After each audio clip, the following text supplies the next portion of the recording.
Welcome to another episode of Simon Says, where facts come first. I'm your host, Jenny Simon.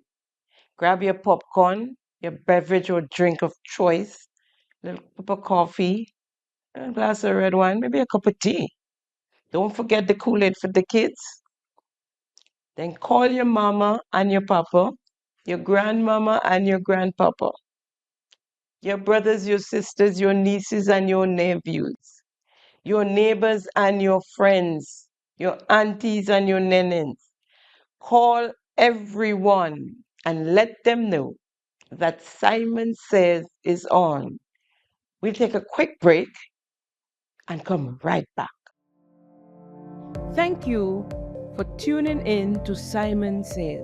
To ensure that you never miss an episode, click subscribe and make sure to turn on the notifications by clicking on the notification bell icon. See you at the next episode. Welcome back. So today we have a couple of current affairs.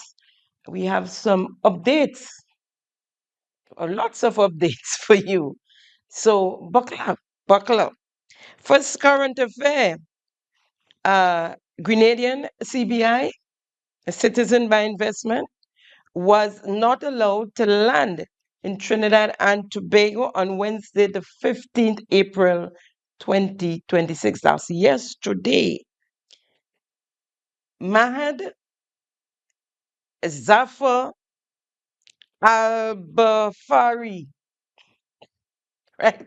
We can't even pronounce his name, but he's carrying a Grenadian passport, and he tried entering Trinidad and Tobago, and he was not allowed to land. In other words, when he came, they sent him right back packing to Grenada. If you look on your screen, you'll see photos of his boarding pass and his passport, big Grenadian on there. For whatever reason, he was not allowed to land in Trinidad. Likewise, we have an update on the processing plant. The agro-processing plant in Lacalome, announced to be open in March 2026. Here's Minister of Finance, Dennis Cornwall, in the 2026 estimate of revenue and expenditure. Lest you forget. We strengthen the agricultural value chain by providing critical support to our agro-processors through financing, targeted training, technical assistance, and the provision of modern equipment and opportunities to scale up their businesses. Mr. Speaker, the opening of the agro-processing plant at Lacalome in the first quarter of next year will provide a significant boost to the sector. To revitalize the livestock subsector, we successfully implemented breed of pigs, sheep, and goat to bolster national breeding stock and set the stage for development of a locally hybrid animal towards greater self-sufficiency and sustainability in meat production. So you see, that's why we have no money, because we spend all our money on extras. We have to redo, or we have to the job takes much longer. A lot of the times it's just to put money in the surrogates' pockets. No, they left the plant unattended. It was destroyed, it was looted and vandalized, and now they're rushing to fix it because we have to take that box. That's one of the only projects that they did in 4 years. So we talked about it here on Simon Says a couple months ago, and here we are. Now, lest you forget, here is what the plant looked like, what was left of the building, the remnants. I guess this is what all the money was for. I have a little wall here. They dig up here and they build this big wall here with this drain. Right. Connect here. They put that wall to the back, it looks like. And they connect here. You still can't get access to the property, because they ain't covered here and they ain't do no driveway yet. all they did was build this big ass wall right around the yard. And basically there's no work going on again. Look like work done.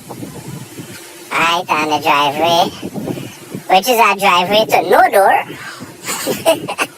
That's the most ridiculous thing I see. Watch our driveway pitch. And watch where the doors are. There's a big door, right, to get inside with all the equipment and then watch where it is. It is on this side and they put a big wall in front of it. And then you have the two small doors there and the driveway going to the side of the building. And of course the building is a mess now because it looked like if people break into the building through the windows, right, and got the windows wide open. So basically, so this is a building that's supposed to be ready in March, right?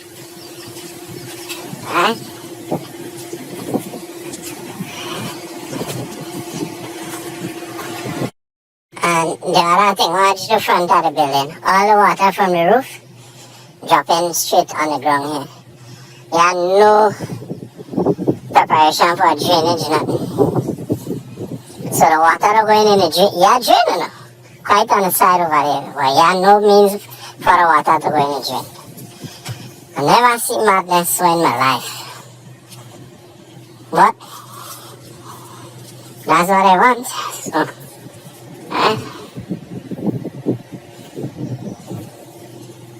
of course, all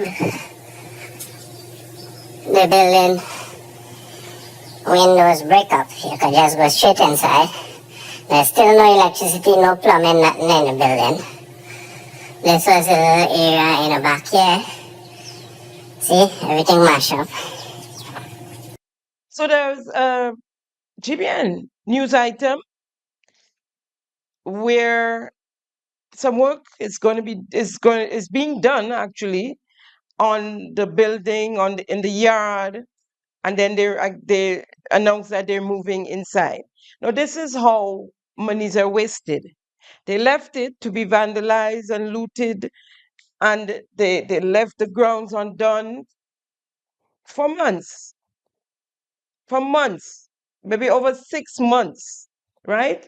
And so now they have to play catch up because it's election and they want to say they did something, because this is the only thing they did during that 3.5, almost 4 years that you could really kind of say something about, because it's not materialized yet. We don't know how it would pan out, but just the thought, it's a good thought. It's a good thought. So now they have to spend monies to redo the inside, we put new windows, right? And that's how they waste money. But here is the GBN clip. Work is steadily progressing on Grenada's agro-processing facility at Lackalome in St. David, a key project aimed at strengthening the country's agricultural sector and supporting local agro-processors.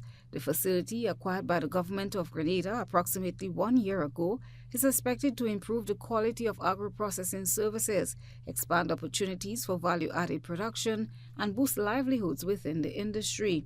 During a recent site visit, Chief Analytical Chemist Erwin Henry reported that external civil works are nearing completion and should be finished within the next few.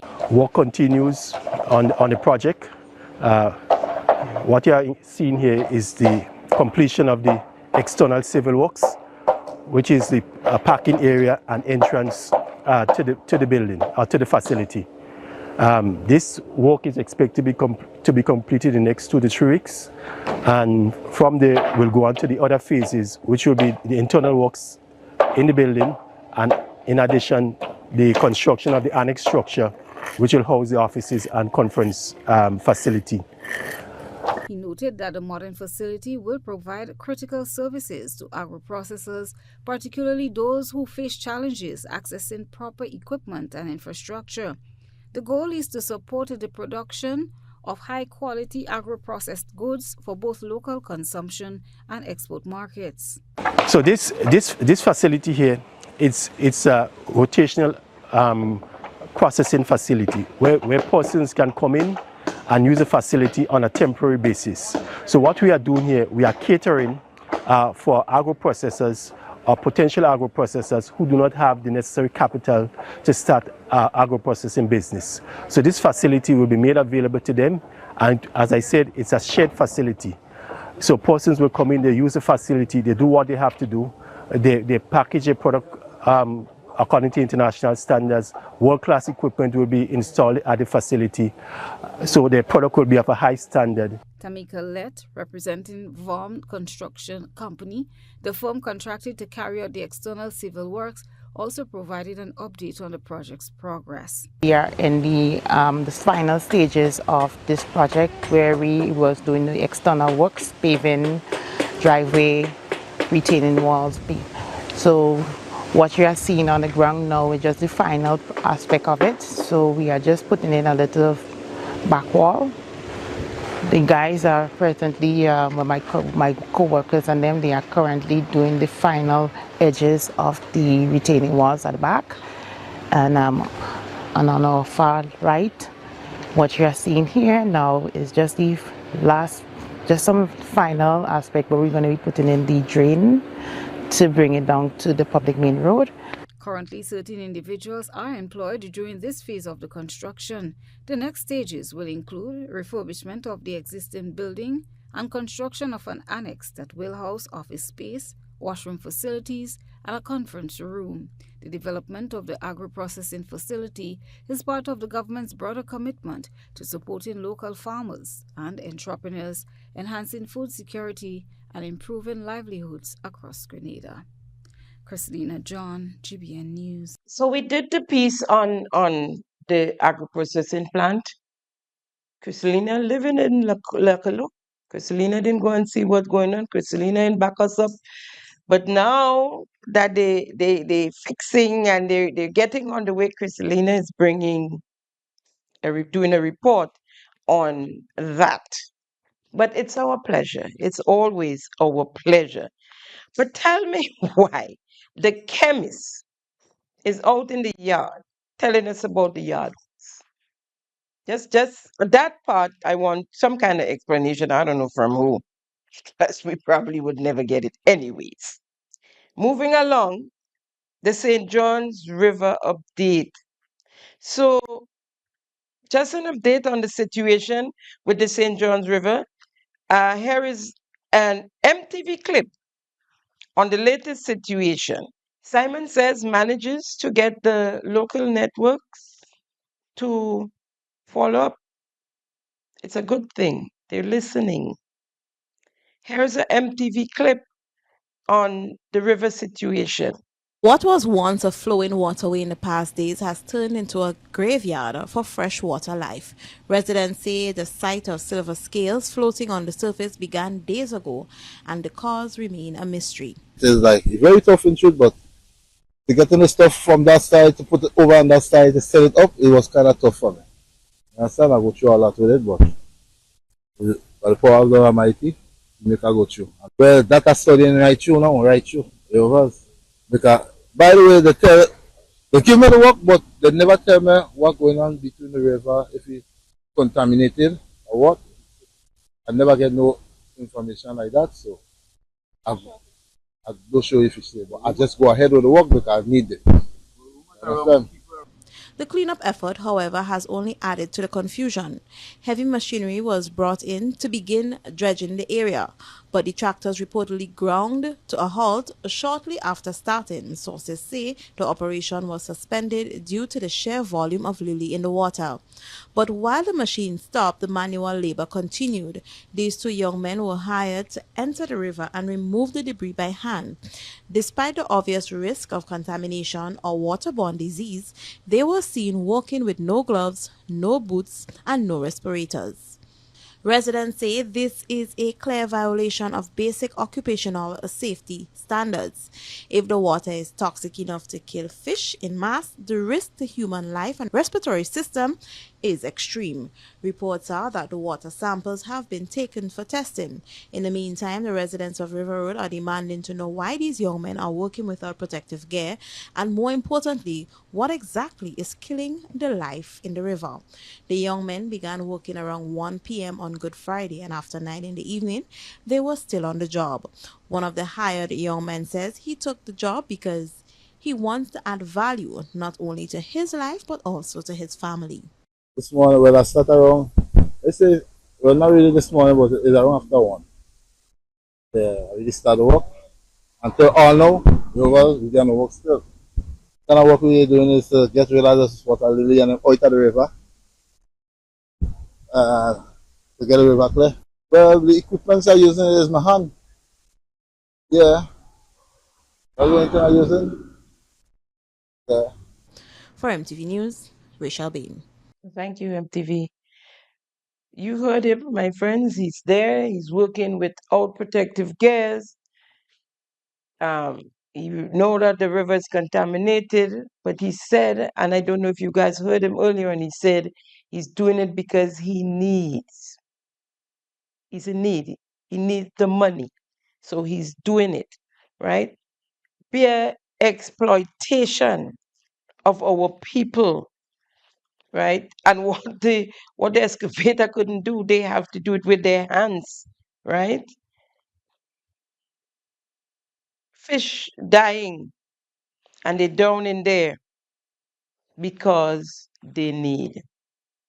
Moving along, and we come to gravel and concrete.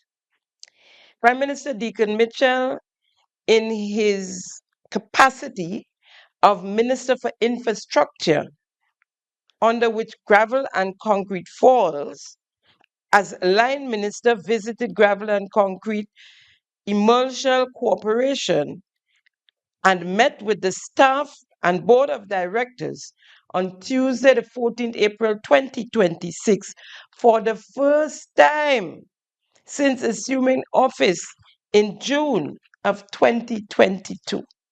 For the very first time, almost 4 years ago. It took the Minister for Infrastructure almost 4 years to visit a corporation that falls under his department, under his ministry. I guess the airport authority is next because we know he has never visited them as staff. We know he's always there, right? But he's never stopped and visited with the workers at the Morris Bishop International Airport. First visit, one do not need to ask why all of a sudden. It's obvious. It's because we're on our way to the final year before the next elections. And it might be sooner than later. So that's how gullible the Prime Minister believes the workers of gravel and the concrete are, and by extension, the people of Grenada.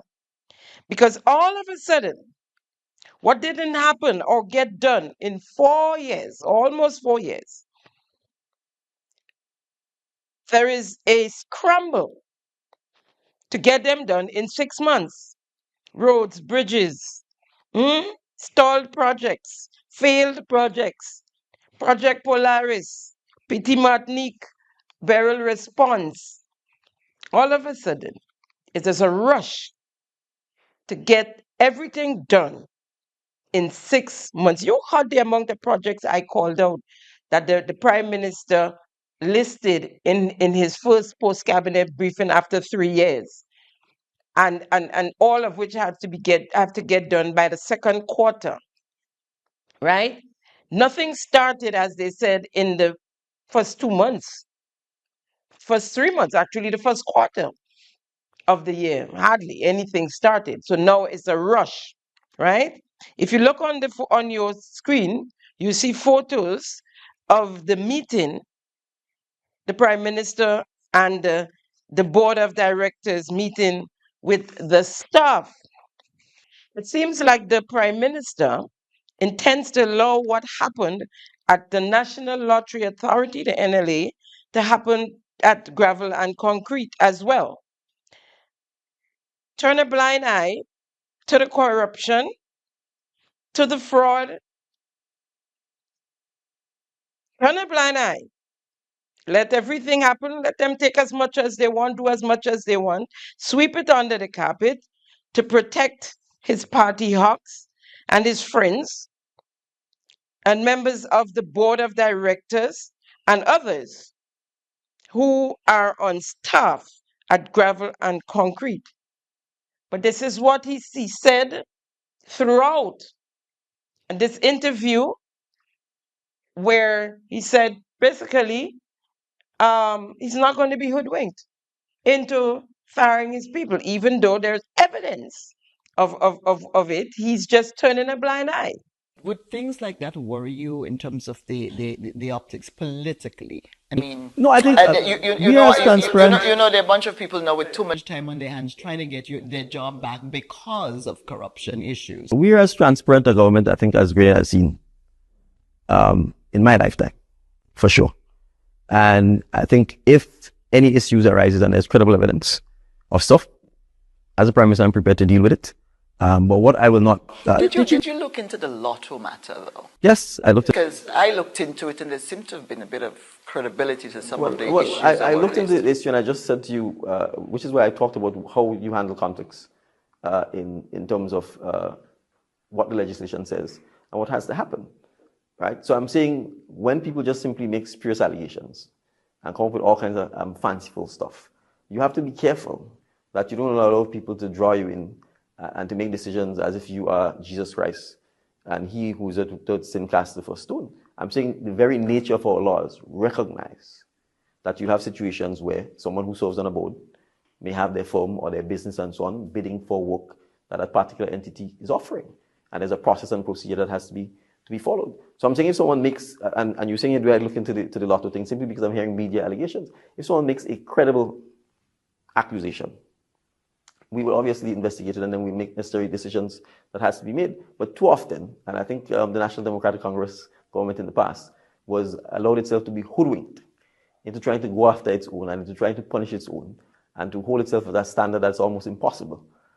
When other people are doing all kind of things left, right, and center and getting away with it.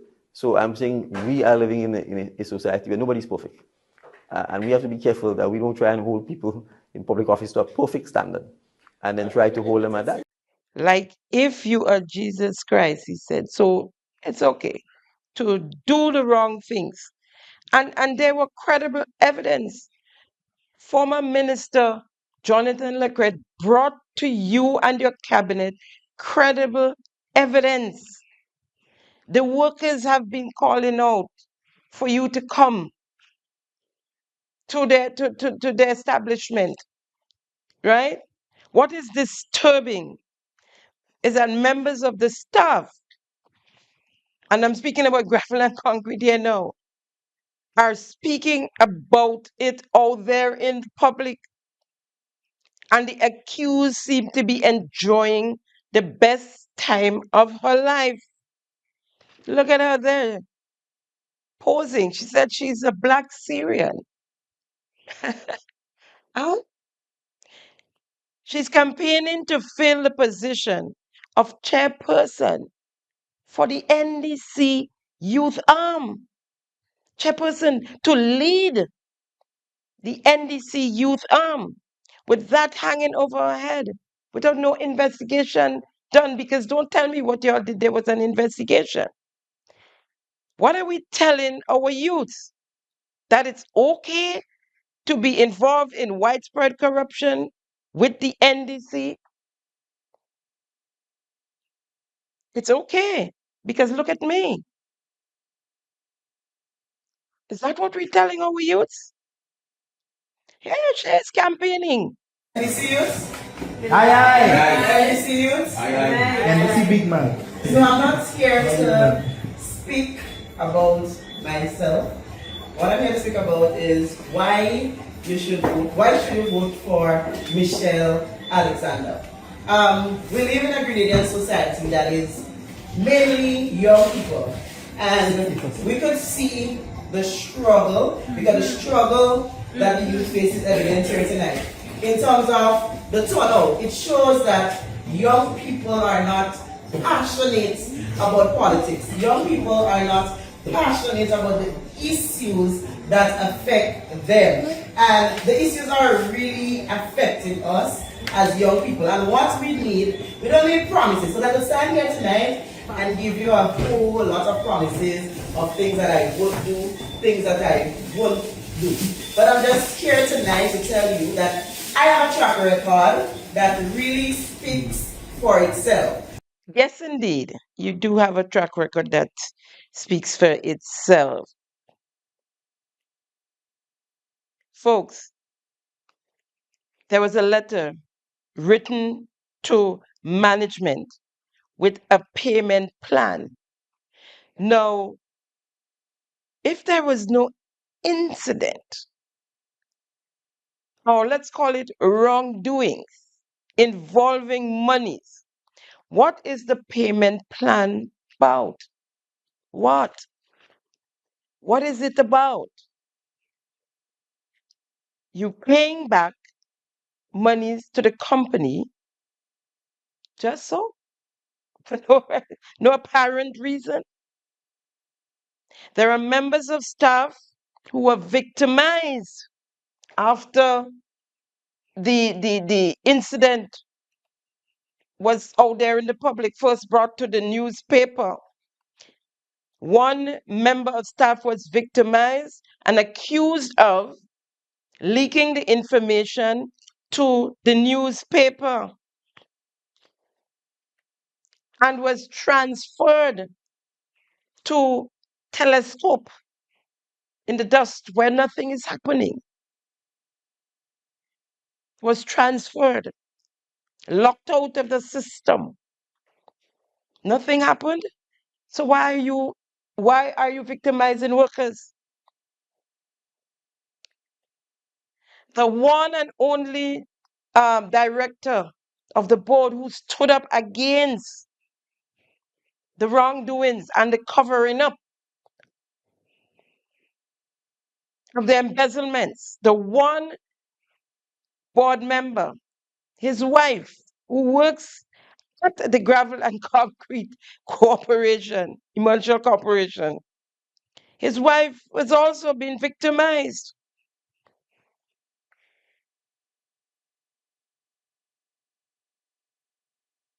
She was moved from her position and locked out of the system.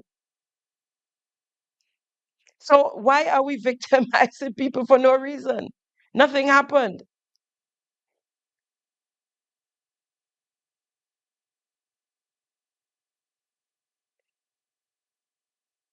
See, the other member who they suspected, staff member who they suspected of leaking the information to the newspaper, to the New Today, that's where it first came out.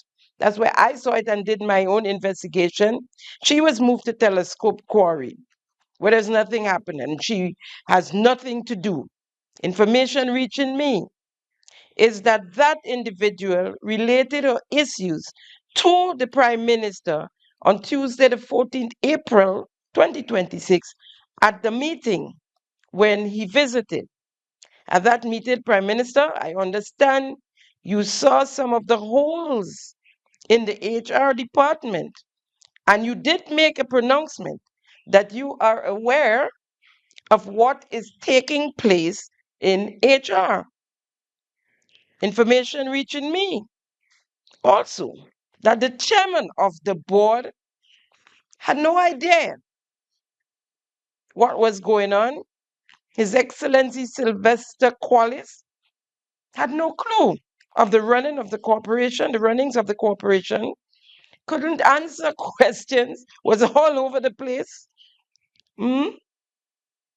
Questions posed to him.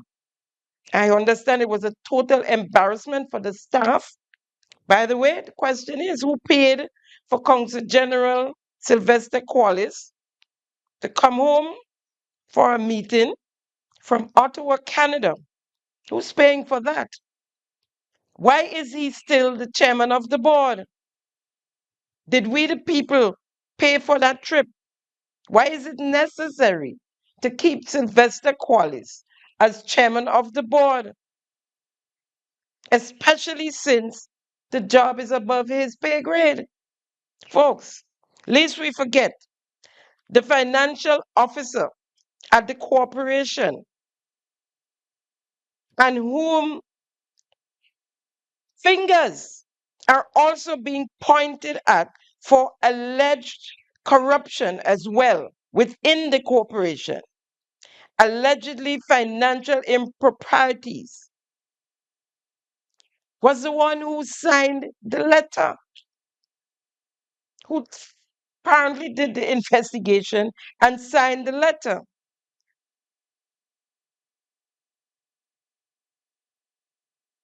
After we, the people, are hearing of all this corruption and improprieties, financial improprieties, it is alleged this gentleman, the chief financial officer, is building an apartment building. You decide. You decide. Now, according to his letter, they found no improprieties, nothing wrong, and it was signed by him. Folks, how possible it is to start up 4 businesses after 3 years on a job in gravel and concrete? How possible is that? Look on the screen, look at the list. 4 businesses. We await the findings of the Prime Minister and hope that he do the investigation or get the investigation done. I don't expect him to do it on his own, right? And that we don't have to get that far as we did with the National Lottery Authority.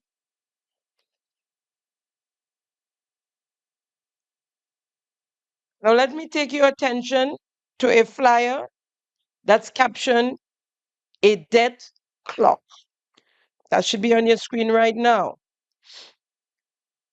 The national debt of Grenada, according to the flyer, as you can see on your screen, updated April the 13th, 2026, data from IMF, World Bank, ECB, says that we are $1,611,196 in debt. Debt as percent of GDP, 42.90%. Now let's take all of that with a pinch of salt. Because the government of Grenada, and we were told that by the IMF when I went to a meeting when they visited their last visit to Grenada recently, they get all their information from the government of Grenada. So whatever they're told, whatever they're given, that's what they use. Now, however, according to our latest budget document 2026, Appendix I in our 2026 budget documents has the debt at 2.2 billion. Now, the Minister of Finance, and by extension, the government of Grenada, supplies the figures to the IMF and the World Bank and so on. But they are telling us, according to their document, that our debt is $2.2 billion. Further to that, according to the FROC report, which is up on our screen as we speak. Now, for those of you who don't know who is FROC, FROC is the Fiscal Resilience Oversight Committee, a committee formed by the former administration to oversee the economy of the country and to report to the people directly on its performance. At a meeting I attended with the IMF at their latest visit here on island, Grenada, they spoke highly of FROC and mentioned how often other countries have been asking about that, and some have been using the FROC method. Now, according to the FROC report, as published March 13, 2026, the most current report we have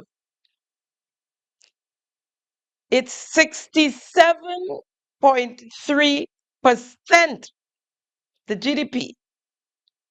As at the date of the report, the debt is $2.7 billion to GDP 67.3%. And that's on page 19 of the Frock report, which I've just shared with you on the screen. There's the report, the Frock report, page 19. Please note that that does not include the Project Polaris debt. And you know that's a hefty one coming at us, right? That's a heavy one. More updates. So our so-called Counsel General have the time to banter on Facebook. I was trying to reply to him there because I really don't want to have the time to waste here. This would be the last of it anyway, to reply to him. But he has limited who can comment on his post. And of course, I'm not one of the lucky ones or the unlucky ones. Therefore, I'll have to answer to him. But this is the last time. Whether or not, Mr. Rahman, your bio was not part of your application, so you say, the fact is, it clearly shows that you are not qualified for the job.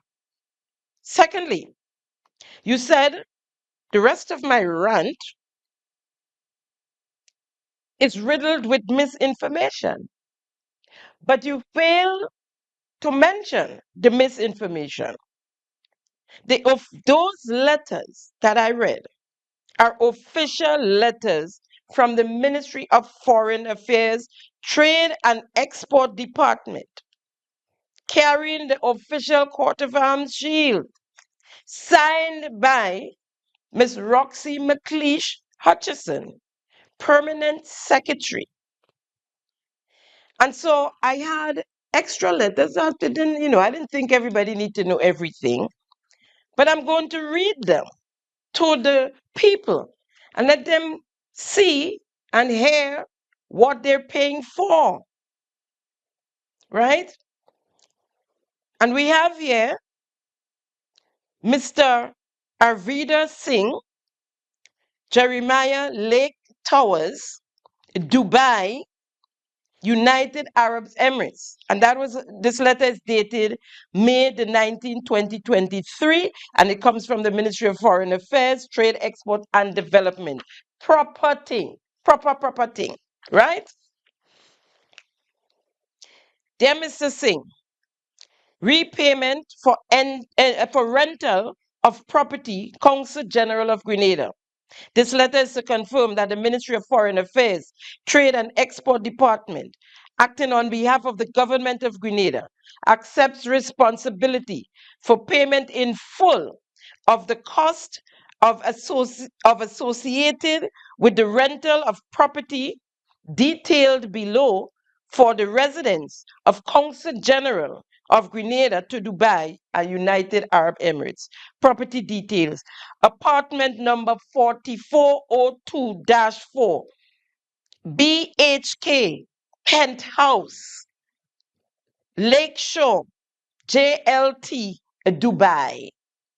Payment will be disbursed in accordance with the terms of the tenancy contract and will be remitted as per banking instructions. The ministry apologizes for the detail in receipt of the funds and the inconveniences caused because of an error in the banking details. Please be assured that we are working assiduously to resolve this matter. Thank you for your understanding of this matter, and it's signed by Ms. Roxy McLeish Hutchison, Mrs. Permanent Secretary, AG. That's acting Permanent Secretary then, right? So we're paying for your penthouse $18,000, in excess of $18,000. Well, I ain't gonna read over your bio. It done say all that we had to say already. But I'm going to read over this one because this is the one that is hurting the people. They can't believe that they are paying $9,531 towards your kids' school when they can't even feed their kids here, much less to send them to school. And we're talking public school. And it's again proper thing with the shield, proper thing, right? And it says Ministry of Foreign Affairs, Trade and Export Development, Ministerial Complex, Eric Matthew Gary, Botanical Gardens, and property. 5th December 2023, Mr. Zia Rahman, Consul General, Grenada Consulate, Dubai, United Arab Emirates. Dear Mr. Rahman, this letter serves to inform you that Cabinet at its meeting on the 2nd of October 2023 approved a special case, you know, you guys. This man getting over $18,000 in salary. And they're accepting and approving a special case, the payment of $114,376.62 per annum per year to you as financial assistance to cover the cost of annual school fees for your children. Please note that payment will commence from the 1st September 2023. Be guided accordingly. Again, signed by Ms. McLeish Hutchinson, Roxy McLeish Hutchinson, Permanent Secretary. Huh? Ranting? Folks, as I said, I could understand the desperation, but I don't know if this gentleman didn't have work to do, right? That he there on Facebook bantering. And I haven't seen these things at first with naked eyes. They've been sent to me because, of course, I am not able to see or to respond because I was going to respond there to him. But I tried and I realized. So I said, you know what? Let me bring it to you guys, right? So are you saying that we, the people of Grenada, are not paying your penthouse rent? And are you that's $18,188? And are you saying that we are not paying for your kids to go to private school in Dubai?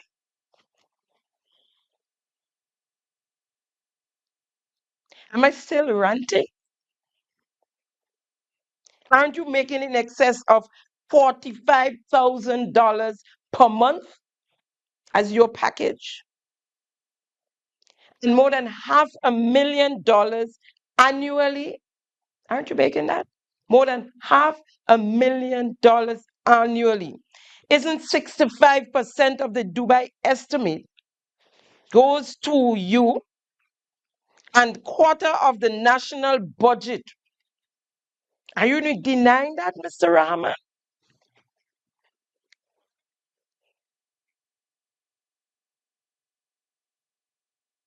As I said, this wouldn't happen again. You can come back, you can do what you want. The people knows.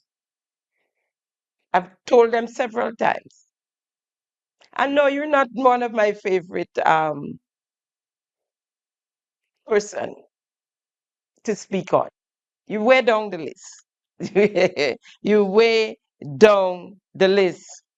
And by the way, by now you all should know that throwing insults at me is not working. I like a dashing leaf in the rain, right? It gives me new life because I know then that I'm doing something and I'm matching a corn. It tells me I'm doing something good, exposing all of you fake so-called lovers of country, when it's all about you and your pockets, nothing to do with the masses, both here and abroad. I appreciate the comments I get, the positive comments, the people who encourages me to continue, the people who thank me for informing them wherever they are in the world. And this past weekend, it was nothing short of that. And let me say here, as I'm here, congratulate the persons involved in doing this River Sally Saraka this year, or Salaka, some people say. It was excellent. The food was good. The way everything was laid out, proper this year. It made a difference. And to all you guys who met me from abroad, especially most of them, and the locals, I appreciate you guys. I appreciate you guys. And I will continue. Of course, I will continue. Telling me don't stop. No, I won't. You know, from Texas, from Canada, all over the world, the UK, Bermuda, right? And then at the Reggae Fest, and I want to mention this young man. I can't stop thinking about him and his comment. And he came up to me, and people are coming through the crowd saying, I just need to shake your hand. I just need a hug. Right? And so what you say, Mr. Rahman, water behind over the bridge. This young man couldn't be more than in his early 20s, I would say. Maybe 20, 21, 22 for the most, if so much. And he came up to me, he made his way through the crowd, he saw me and he said, I have to come to shake your hand and to tell you that my brother and I will look at you every day, as he's saying, right? And when he was walking away, he turned around and he said to me, keep doing the Lord's work. I've had all sorts of description for this program, but never that. And I thought, it is indeed the Lord's work. It is indeed. And to you, young man, keep watching, you and your brother. And thank you for the compliments. I appreciate all of you, all of my followers. I appreciate you all. Listeners, well-wishers, those of you who are always there supporting and giving me the courage that I need to continue. I thank you very much from the bottom of my heart. Moving along. Take a look at this clip of the Prime Minister, the Honorable Prime Minister, Deacon Mitchell. Appreciate and welcome that. And then you'll always have those with a PhD. With a PhD? Yes. What is, do tell. I mean, yeah, DJ, I think you know. I think you know what those lyrics are.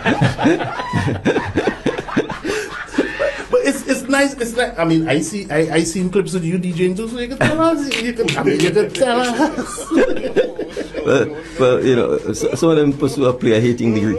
A player hating degree? Yes, PhD. Wow. I don't know what to say. You really don't know what to say. Yes. Boy. So, you know, oftentimes they like doctors. They like doctors? Yeah, they like to call themselves doctors. So what? Well, yes. When you have an authentic PhD, you're a doctor. Oh. That's the title that comes. That was our beloved Prime Minister, Deacon Mitchell, saying that a PhD means player hating degree. The visionary attorney at law, LLB. How much lower can this guy go? How much lower can our Prime Minister go? Another infantile behavior. You got up early, went to the radio station, got dressed, went to the radio station as Prime Minister of Grenada, Carriacou, and PT Martinique to speak trash instead of substance, to grin and giggle with young people as a matter with young people, as hosts there, and young people following, silly giggles, fight down to fellow politicians who chose to educate themselves, further education, and yet for all, you boasting of the many scholarships your administration has given young people, some of whom I'm sure would go on to do their doctorates or their PhDs. Calling a PhD player hating degree. And you see where he went, to the West. But our brother, who is representing St. George's Northwest, that you had asked to join the NDC team. If he had joined the NDC team, I guess his doctorate would have been okay and not a player hating degree. This is unbelievable stuff.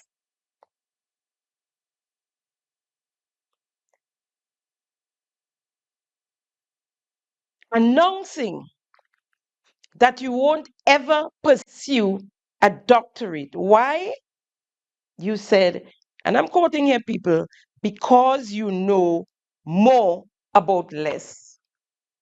When you do a doctorate, he's saying you know more about less. Let's hear him. What better? Do you think one day you pursue a doctorate? No, no. You know, it just means you know more about less. Your time has come. I mean, no one who doesn't know him, who doesn't know that that's the Prime Minister of Grenada, and just hearing those comments would never believe that that is the Prime Minister of Grenada, Carriacou, and Pitimani, who him and his cabal always says that the only thing to really take us out of poverty is education. And we all know that. But it sounds good. So you say it when it suits you. Right? Sad.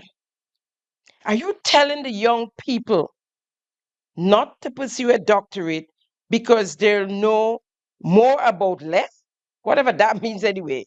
Just sounds so silly. Whatever have we done? And I've said it before. What have we done as a people to deserve this? But what do we expect from a bag of coals but dust? This is the same Prime Minister and member for St. David's in the lower house of Parliament who referred to the leader of His Majesty's opposition, Honorable Emmeline Peer, a wife, a mother, a daughter, referred to her as a mother hen, and the other members of the opposition as her chicks. The office of His Majesty's opposition being a creature of the Constitution.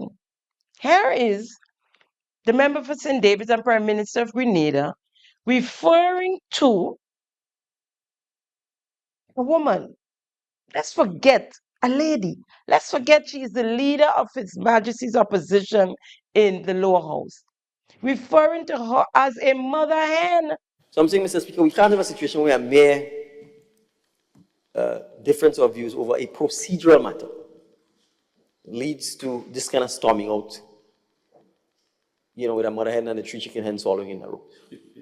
We have to do better than that, Mr. Speaker, and I'm simply putting it on record because I think if this continues, it will send the wrong example to our junior parliamentarians. We are training right now. It will send the wrong example to the school children who are here. You have to appreciate that sometimes people have the right to make the decision. How do you make the decision? You persuade, but if after they say they ain't changing your mind, we have that in court all the time. You talk from now till that kingdom come, the judge sits, they rock, they sleep, and then wake up and they say, Mr. David, you talk good by sending your client up. And you have to sit down and be respectful. So I don't understand how we in Parliament, and we have someone who served as an MP for 40 years, uninterrupted, and is behaving this way simply over a ruling with the Speaker. So I'm just putting this on record, Mr. Speaker, because I've tried to stay out of it, but I think it's becoming to the point where now we need to rise. No. How do you do it as a prime minister? Referring to her as a mother hen and her mother chicks or what? Or hen chicks or something like that. Whatever he said. The others. I'll have you know, my friend, for those of you who haven't noticed, the prime minister and member for St. David's in the lower house is yet to congratulate and welcome the leader of His Majesty's opposition to the House as leader of His Majesty's opposition.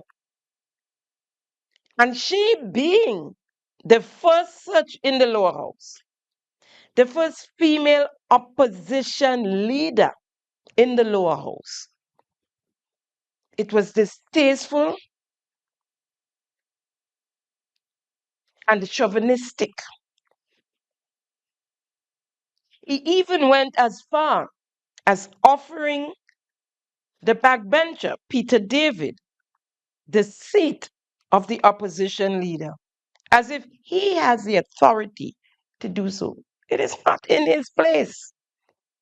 Yeah, listen to it. Right, Honorable Prime Minister, please continue. Thank you, Mr. Speaker.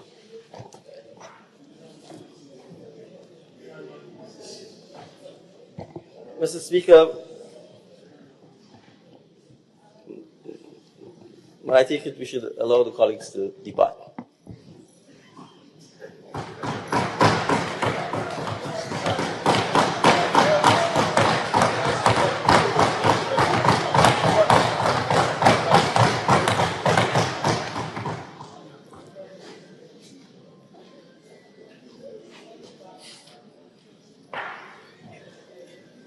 I will sit to allow my dear friend from St. Mark to take her time.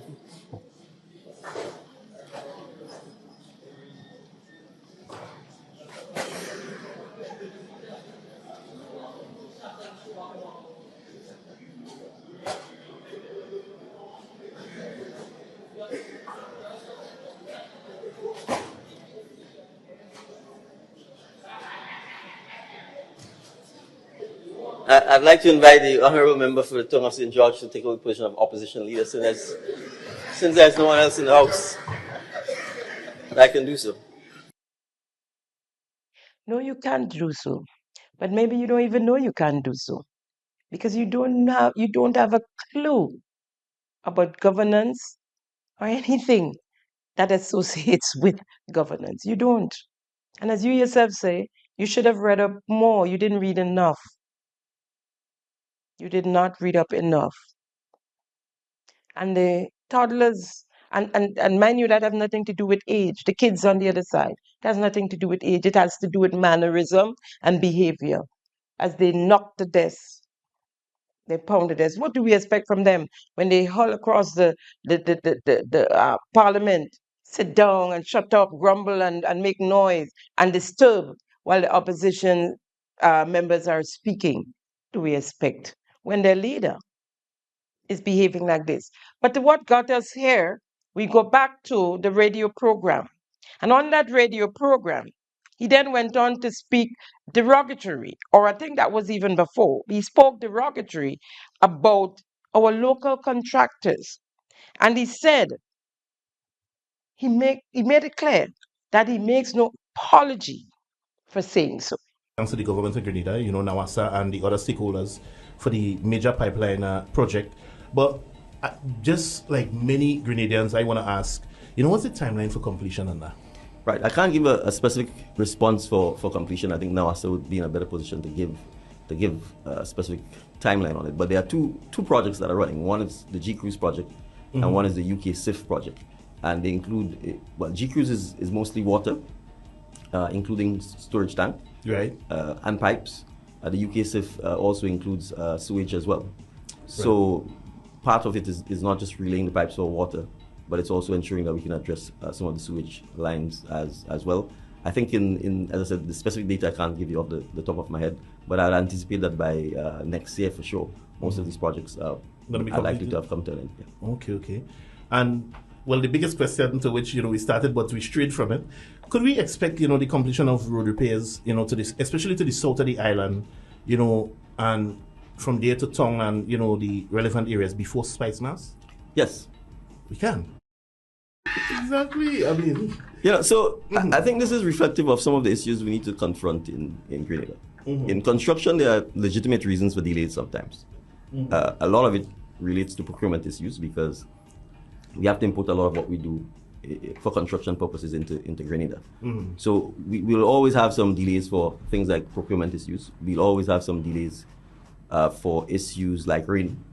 Because in the rainy season, you would find that construction work is difficult to occur.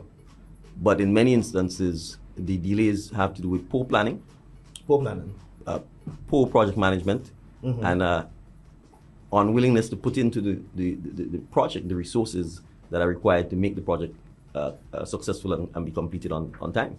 And that's a Grenada challenge we find in the construction industry. You think it's a mentality? It's beyond a mentality. It is cutting off your nose to spoil your face.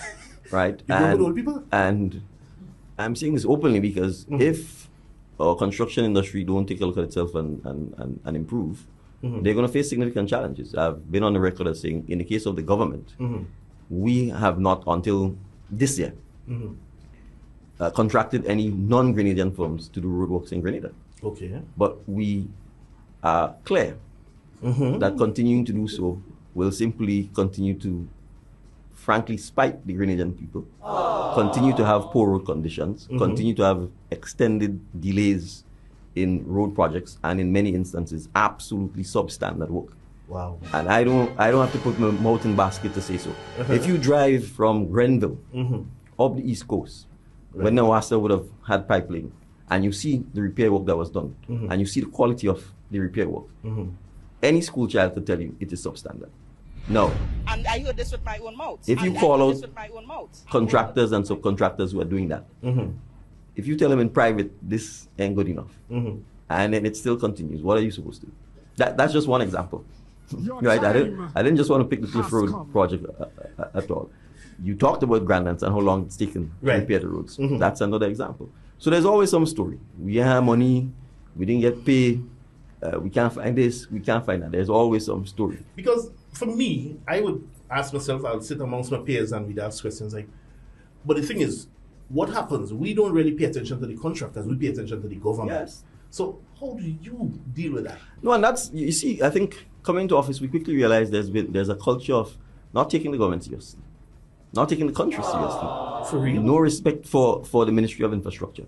So time doesn't mean anything. No matter, they tell you, end of January becomes end of May. End of May becomes end of December. And you have a situation where people think it's okay, it's normal, that you don't have to hold them accountable. So what we've started doing is ensuring that we start holding people accountable. We start talking about it in public. We start letting the public know it's not the government, it's the contractor. Contracts have penalties that need to be enforced, liquidated damages, delayed damages. The same way, if it's two private people, if it's a private person who contracts them to do the work, those issues don't happen. Or many of it don't happen because the private person will hold them accountable. Okay then. So from the public's first point of view, we have to start holding persons who contract with the government. Right. And who are paid millions of dollars to do projects. We have to hold them accountable. It's as simple as that. So that's where the backlash comes in. That's like the pushback. Well, the pushback will come, but as I say to people, I'm a lawyer, so it's like sending a Dracula in a blood bank.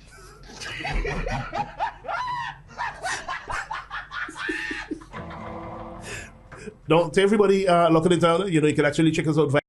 Pay the people. You still owing them. They can't work. They can't pay their staff. They can't get materials. They can't get any more credit from the hardware stores. Pay the people. They owe in the credit union. pay the people. They have workers to pay. The workers have families. They have kids, children to send to school. All of a sudden, we have no local contractors that are good enough and are capable enough to do our roads, our bridges. The government is owing them. They refuse to pay them. And then implemented the new model, finance, design, build, and maintain model. If you don't have the money to pay to finance the entire project, then you cannot work. Then your kids will not eat. Then your families are going to be in disarray as a contractor, a local contractor here on island. You have to be able to finance, design, build, and maintain because the government broke. So they need people who can put up the monies up front. But we go hear about that, we go hear all about that model at some point. But our contractors, our workmen, plain and simple, dog eat your supper. Let's hear Prime Minister on this new model. New projects for 2026. Roads. We have four packages of new roads renovation and repairs that we intend to undertake in 2026, and these are major roads. We are doing so under a design, build, and finance model. So what that means is almost all the contracts I've talked about before, the government has to find the money and pay the contractor in phases to do the work. For the new phases we are looking at here, the contractor has to be able to finance the construction himself or herself. And after the construction is completed, then we pay. And that is why it is called a finance, design, and build model. The contractor has to have the capacity to finance the works. Yes, that's what governments do. Yes, that's what governments do. They find monies to do their capital projects. It is a sad day in Grenada, the treatment that's meted out to our own. Reno Construction Company is our newly found best friend out of St. Lucia. And then we have coming in slowly in the background, they're here. Talco and Malalco, Calco and Namalco out of Trinidad, who can't get work in Trinidad from the government of Grenada because of corruption and fraud. But they're here in Grenada. Well, this is the country of corruption and fraud. So why not? Come join us. Come join us. Right? So Reno is given the okay to build, put up an industrial park between Bouchejou and Woodford, St. John, without an environmental impact assessment, the EIA study done. The Planning and the Development Authority, PDA, has approved a massive industrial complex at Woodford without an environmental impact assessment and based on what appears to be unlawful political pressure. The Woodford Environmental Alliance for Community Transformation, WEACT, says this decision is a serious breach of public trust, environmental law, and the basic planning procedure. Reno Construction for a quarry created a concrete batchment plant, an asphalt plant, and a jetty, even though the batching plant was already built and more than 20 acres of lands cleared before permission. The Planning Development Authority fast-tracked every application, even after pretending to have the work and the speaking of a court case.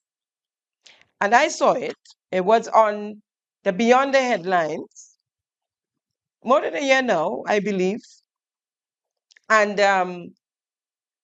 the person in charge who was speaking, I think, but it was the PR then, she was PR then, saying that, because remember, that was when they bulldozed the gentleman's place on the beach across by Umberlands. And they were asked, what are they going to do? Because Reno was in breach.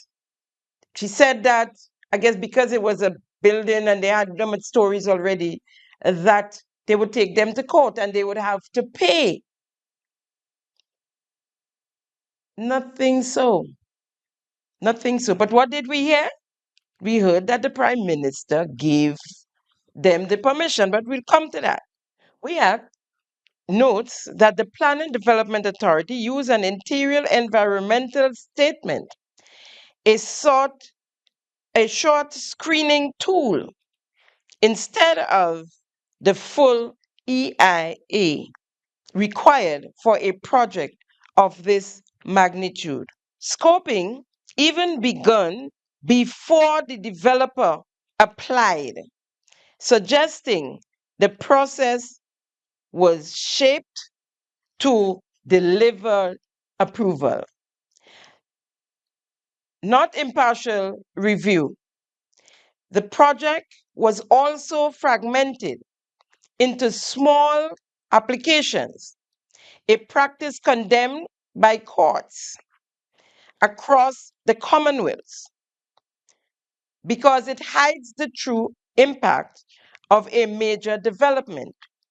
We access any political direction to the Planning Development Authority would have been unlawful because the minister cannot change planning procedure for a single developer.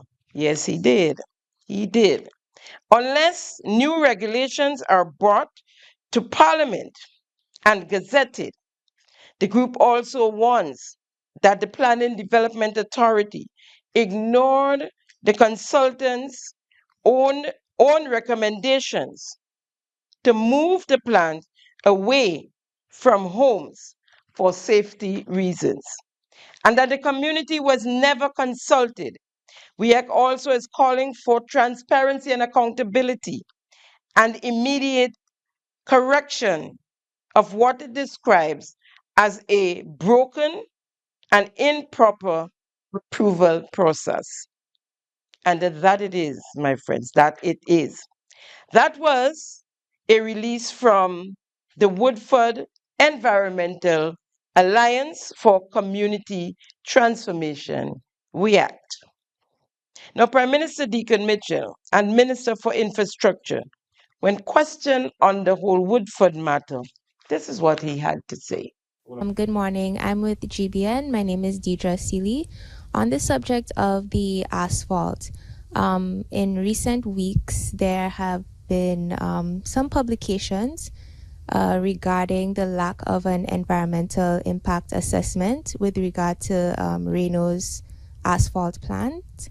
From what I saw, there was basically approval was given without that assessment being done. Can you speak to that and how you might, if it is true, how you might mitigate issues like that with the other asphalt plants? So I think, and I assume you're speaking about in Woodford. Sorry, I want to clarify, you're speaking about Woodford. Okay. All right, so we have to balance environmental impact assessments with the hard reality on the ground. And ideally, in each case where development should take place, the law, particularly for certain areas, if you're dealing with the coastal areas, environmentally sensitive areas, you want an environmental impact assessment to be done. like so many other things in Grenada, we have capacity limitations. There are very few people available to do environmental impact assessments. And oftentimes, experience, it takes forever to get it done. I am aware that the contractor actually sought to and retained someone here to do an environmental impact assessment. I don't think they've actually gotten the report, right? And as the minister responsible for infrastructure and under whose umbrella portfolio PDA also plans, I have to make a decision as to whether we simply wait forever to get this environmental impact assessment report, or whether, given the fact that in some instances we are facing almost national emergencies if we don't repair and renovate the roads and fix the bridges, whether in those circumstances I should not proceed to authorize for the commencement of the milling and the creation of the asphalt, obviously while trying to take steps to make sure that we can mitigate any potential fallout. I'm satisfied, based on the specifications of the plant, that it's an ultra-modern plant that has built-in environmental impact mitigation measures. And in those circumstances, because of the crisis, frankly, we're facing in terms of the state of the roads, would have proceeded to approve for the plant to, in fact, start operations pending this environmental impact assessment report.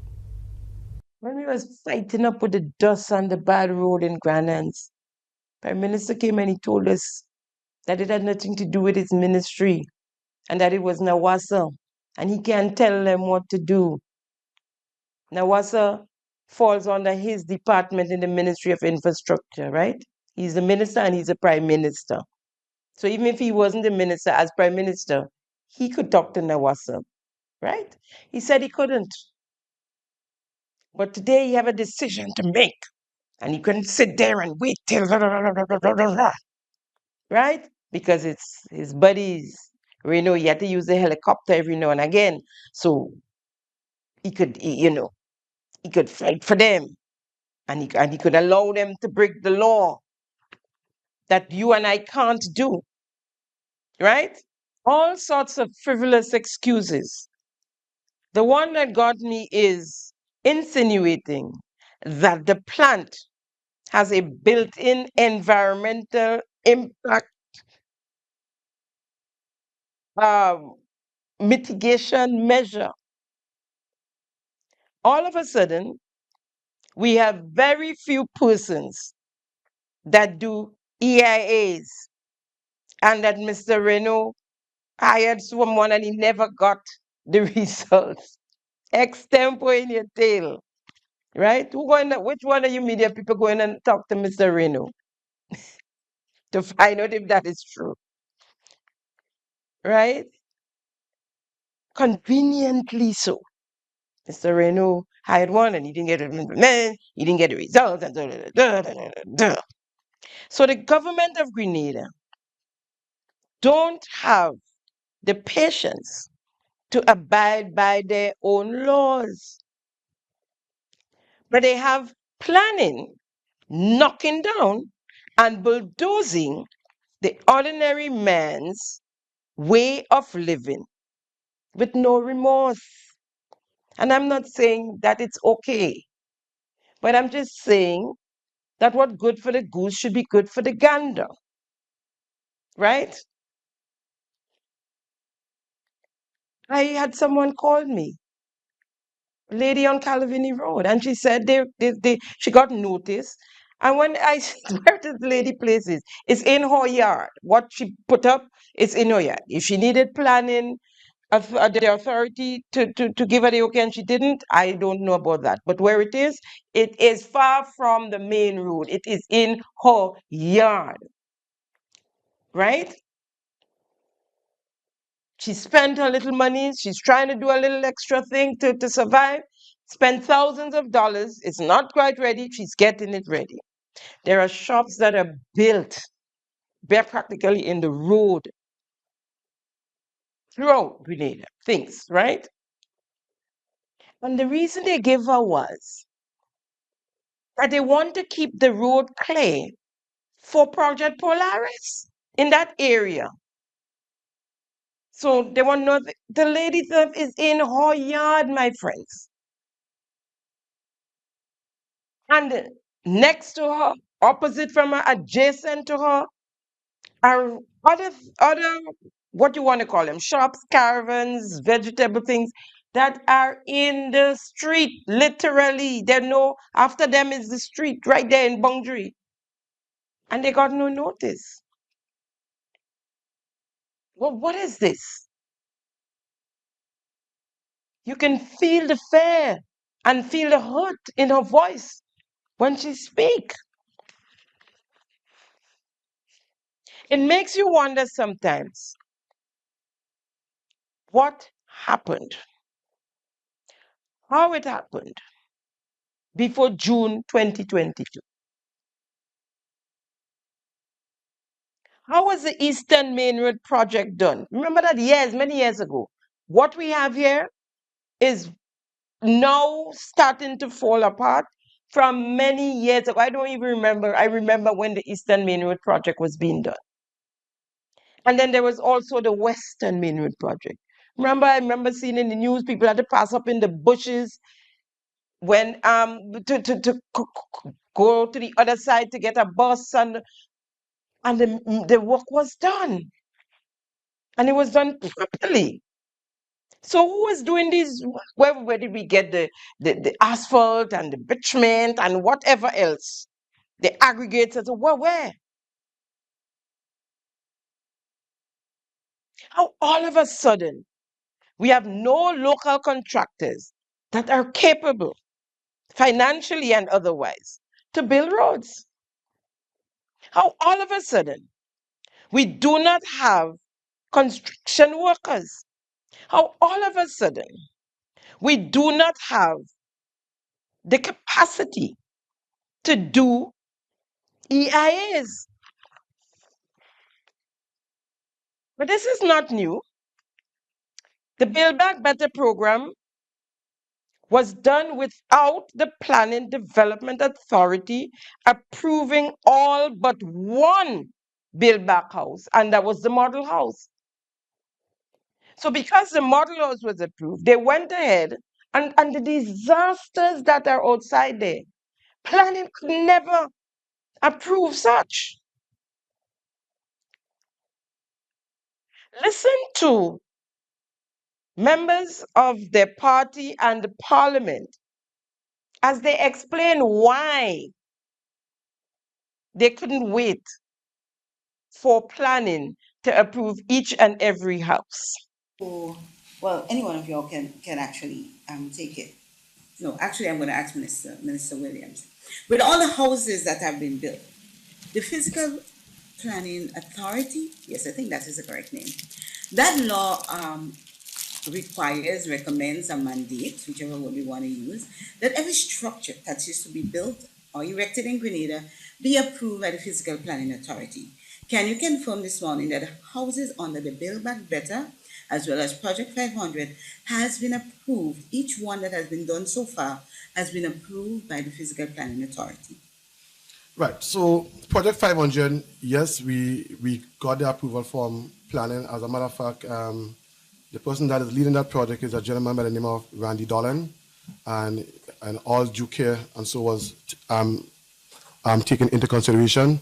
When we are doing the Build Back Better project, we brought planning on site because we knew that we would have needed a quick approval from them to move forward. So we brought them on site. As a matter of fact, these two gentlemen here was with me when we went on site, when we did the pilot one that's in Grandance. And the reason why it was done in Grandance is because the materials and everything would have been closer, and we wanted to do it in the quickest possible manner.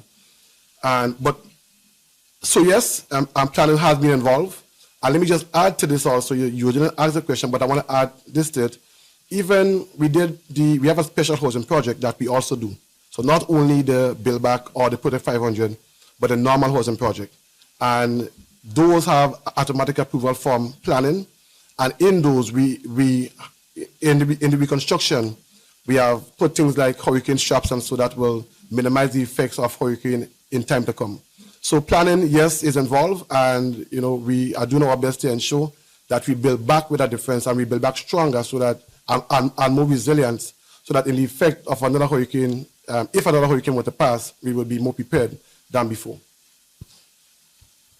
All right, Ms. Shrika, you may proceed. Office. Yeah.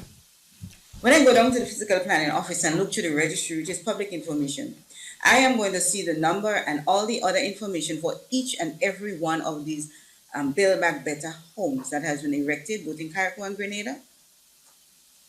Oh, I'm not sure. I'm not sure to the exact operation of the physical planning, but I can tell you what we did with physical planning when we were in the process of constructing these houses. They were on site.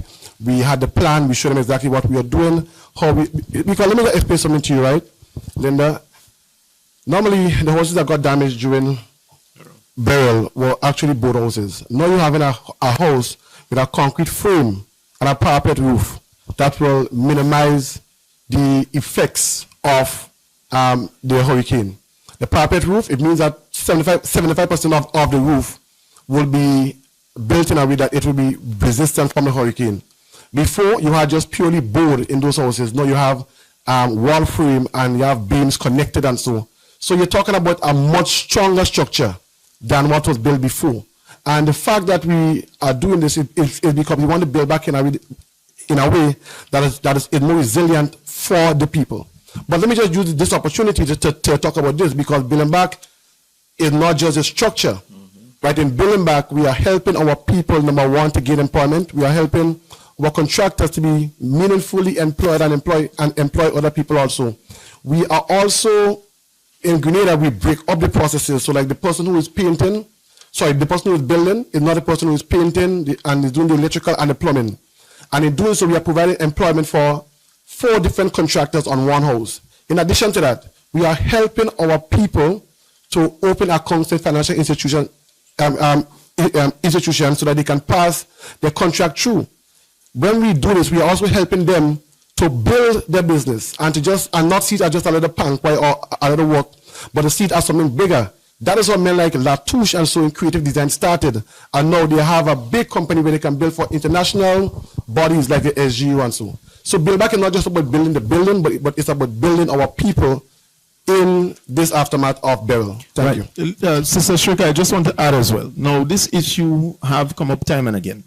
The issue of recovery is not the same as if somebody needs the permission to construct a dwelling home.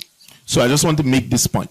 And so you can't say that the government is not building houses fast on one end, and then on the other end, you're trying to say, well, we must go through this, and we have to go through that, and so on. The point is recovery calls for expediting the process. And that is what we have done.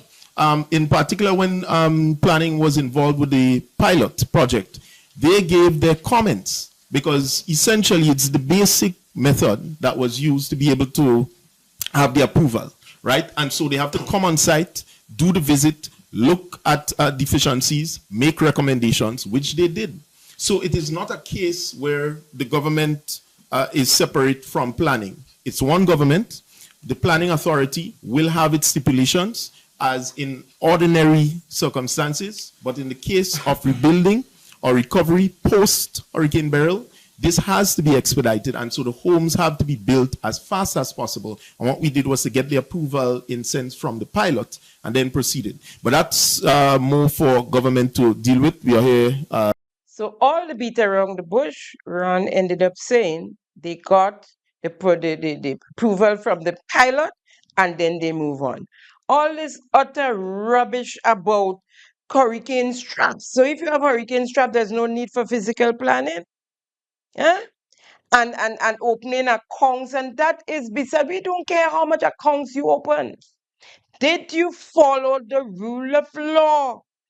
Did the planning department approve all these little houses you all build throughout the island, the Tri-Island state? Are they approved? How do you know that they're stronger because you put a concrete frame? Haven't you seen in hurricanes where big wall house came crumbling down and the little boathouse next door stood up? Have you seen that? I have seen it. I have seen it. So just watching these guys, it is scary because you can see they have no clue. They're just all over the place talking a set of nonsense. Yeah, it's a hurry to do it. What they talk about? What's the story about the hurried bird?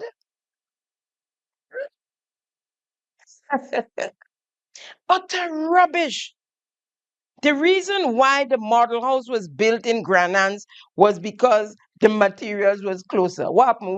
We have a shortage of trucks on island now too. Since 2022, we had trucks. How you carry the material to the spot where you built it in the limes? You just cross the road on Morris Bishop Highway and carry the sand, the gravel, and all of that on your back and the boards on your back and cross the road and come back up. What a nonsense. You guys think we're stupid. You promise your neighbor the house, and so you build the house on her land so she can get it.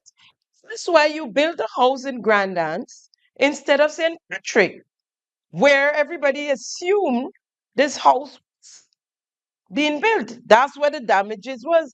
Who got their house damaged in the limes? Kept talking about because there were no materials close. If the materials in the limes was closer. Folks, why are we subdued to these pissing pale boys that think they can bamboozle us? Where he ever see a contractor, is a plumber, is a painter, is an electrician? Where? Huh? And they say they just have 4 contractors on one job. 4 contractors on one job to build up a build back better house. What we call a 2x4. Huh? And there's yet still your prime minister saying that we have a shortage of construction workers and you have 4 contractors on one build back better project. Folks, under all the old talk, Run Redhead came out and told us they only had one house inspected by planning and approved by Planning Development Authority, and it was the model house. All of the others were built without approval. God help us. We're headed into the hurricane season. God help us that we do not get even a storm. Because they needed them quickly. But to date, they can't tell us how many build back houses were built for the millions or the hundreds of millions spent. Just so handy news. A frame, concrete frame, doesn't make a house stronger. So speak those nonsense to your NDC supporters in private. But when you're speaking to the general public to weigh the paper, use persons who knows or who know what they're talking about and stop peddling and fabricating made up stories to us, lies to us. You guys must go back and listen to yourselves. It was a total disaster. The bottom line is they've built those houses without the approval of the Planning Development Authority. They've broken the law. Folks, as I am on Build Back Better, recently I came across a GBN news report yesterday or the day before, I believe. Now, almost 2 years after Hurricane Beryl, with Pity Martinique totally destroyed, the government of Grenada is only now looking to build back on the island of Pity Martinique. Unbelievable. According to the contractor, they are ready to go. The material for the houses are on island. The only keep back, again, is labor. The materials are on island, and I'm quoting here. And I'm quoting because a few months ago, The Prime Minister was asked, what's keeping the clinic in Petit Martinique? It was about the storage of materials, he said. We knew he was lying. The Prime Minister said there was nowhere to store materials on the island. Here is Prime Minister Deacon Mitchell. Prime Minister Deacon Mitchell says the government efforts to prepare the clinic in Petit Martinique continues to be slowed by serious logistical obstacles. According to the Prime Minister, one of the biggest challenges is that there are no facilities on the island for contractors to stay while carrying out the work. He explained that this makes it difficult to keep a team on site and create delays in completing the project. Mitchell also pointed out that Petit Martinique lacks proper landing space to store building materials, making it hard to bring in and hold supplies needed for the repairs. He described the combination of issues as a logistical challenge that the government must work around in order to move the project forward. Actually, it takes about a year to build most buildings. If you have to design the plans, if you have to get planning approval, if you then have to do a procurement process, the procurement process requires you to get the bills of quantities, to issue that to the public or contractors. They have to then give you the estimates as to what they think they can build the building for. You then have to do an analysis to decide which of the three is most competent and gives you best value for money. And then you have to enter into the contract stage with the contractor. These things usually take 6 to 8 months. And then the contractor has to build, and the building process is usually 6 to 8 months. So I think it's important for us to appreciate that construction is actually not something that happens quickly.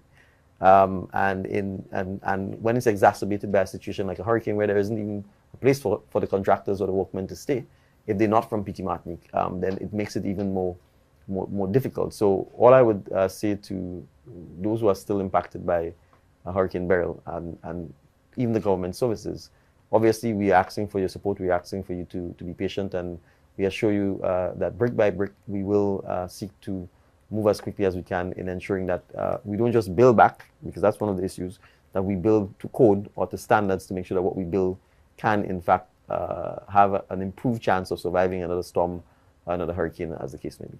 Okay. The Prime Minister said the situation remains a priority, but noted that progress depends on overcoming these on-the-ground limitations. Shania McIntosh, GBN News. Thank you, GBN. Now, though he's talking about Build Back Better, and yes, we knew that they turned sword to do the renovations. It wasn't a Build Back Better. The clinic, the walls are there strong and upright. It was to do the windows, the doors, and the roof. What you talking about to Build Back Better? Blah, blah, blah, blah. That is all talk. That is extemporing. That is telling lies. That is deceiving the people. You know that it was money problems. You know that you couldn't pay the workers.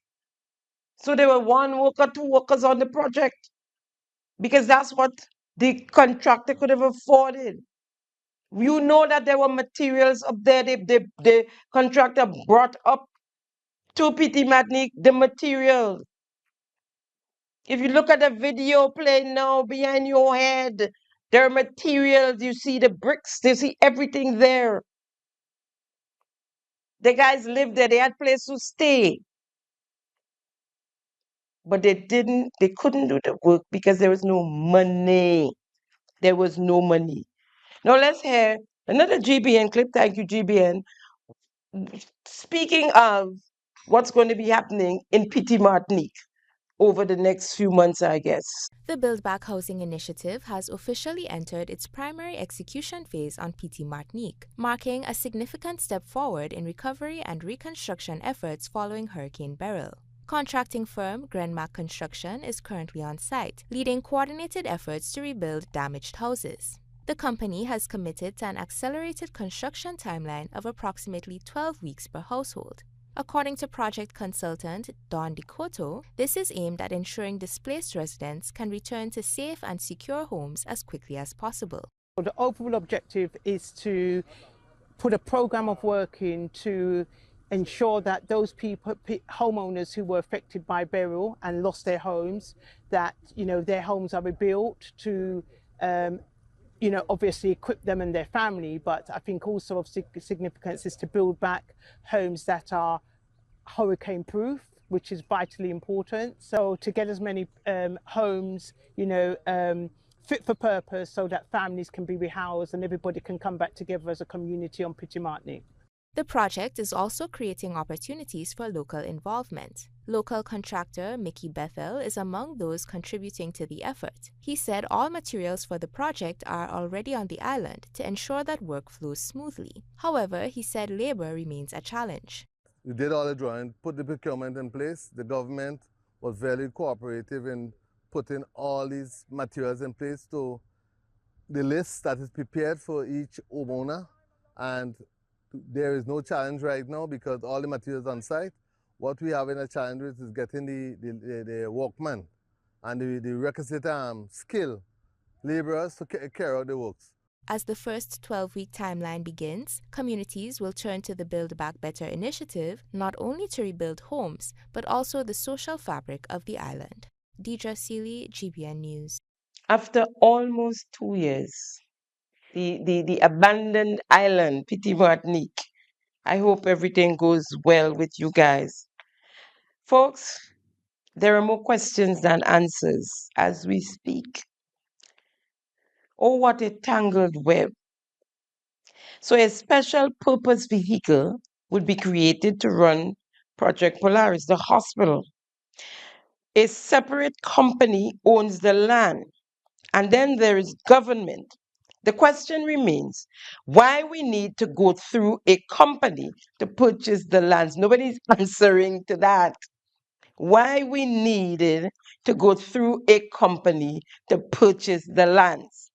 The issue is that state lands is supposed to be owned by the crown, vested in the office of the Governor General by law. Question: are the shares held in the name of the Governor General? Was a declaration made by the Governor General, which is a must according to law? Why wasn't the lands acquired? If it was acquired, then it would have to be in the name of the Governor General, right? You see, people, it's a controlled mechanism. The government is behind the scenes. The company which will be running the hospital will call the shots, right? Right, Miss Project Sponsor, Miss Andrew St. Bernard? So who's running the company, or to whom the company belongs? All these companies are created for a reason. Why was a company created to purchase the lands? Tell us. He's a lawyer. Tell us. Let's talk about Grenada Real Estate Corporation. Now, Grenada Distillers Company Limited owned 113 acres of lands in Calvinia Estates. The Grenada Distillers Company Limited conveyed the lands to Grenada Real Estate Corporation in trust, and powers which includes that to sell, etc., was given to the Grenada Real Estate Corporation. That whole transaction was done by attorney at law at the time, Deacon Mitchell of Mitchell & Co. in 2020. I have a question here. Why didn't Deacon Mitchell purchase lands from Grenada Real Estate Corporation in Calvinia Estates? Then, when he, because that was prime time, and he did the whole thing, the whole company thing, he did all the legal work and so. Why didn't he purchase this 3 acres of land then? I could answer that. Because there was no Project Polaris then. If you look on the screen, you see the documents prepared by Deacon Mitchell of Mitchell & Co. for Grenada Real Estate Corporation. That was done by an acquisition. No money passing. It was a company to a company. The Prime Minister's office did the documents, as I said. Probably 2%, maybe, according to the bar laws. The Prime Minister made probably $250,000 there. The question remains, why form a company if indeed the title of the land is in the people's name? Why didn't the people just purchase the lands? Why isn't the lands vested in the crown? If it is public lands, the people would like to see the share agreement. The people would like to see the receipts of the transactions. All of this reminds me of the Deacon Mitchell new pension Susu plan. They're just doing anything they want without going by law. They just, this is their country. The government collects or take the monies out of the workers' salary into the consolidated fund and then put it into the hands of a trustee, some trustees. During the campaign leading up to the 2022 elections, the leader of the NDC, Deacon Mitchell, promised to regularize all temporary workers. He said all temporary workers will be regularized. He said we need one public service, meaning all workers, after being regularized, will fall under the 1958 pension plan according to our constitution, our supreme law.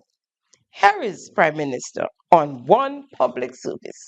And there will be one public service. If you are working for and on behalf of the state of Grenada and you are fulfilling a permanent job, there is no need to have you branded as an Imani worker, and there is no need for you to be placed on contract. You will be regularized and made part of the public service. He said they will regularize all workers in 12 months. Congress commits to regularizing the status of contract workers who are working for the government and Imani workers who are working for the government within 12 months of assuming office.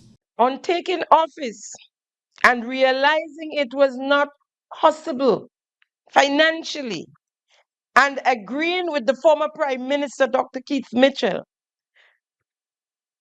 that promise will broke the country. They jeered at him. When Deacon Mitchell couldn't do it, he had this excuse. The regularization is focused on the several hundreds, if not thousands, of other persons who do not have those things. And the point that I think P.S. Marshall was making is that in order to treat with that, we simply cannot take all of them and make them established public servants for the simple reason that it will bankrupt the government. It will not be sustainable. So the discussion, the partnership, the compromise has to essentially be how we improve the terms and conditions of these persons' employment as close as possible to that of established workers in a manner that is sustainable. And that involves a number of things. How we agree on a pension formula for them, for example, how we agree on the vacation, etc., etc., etc. So that is what the process. Don't come and act as though it's we that say we could do it. It's you said you could do it. You said you could do it. Dr. Mitchell said it will bankrupt the country.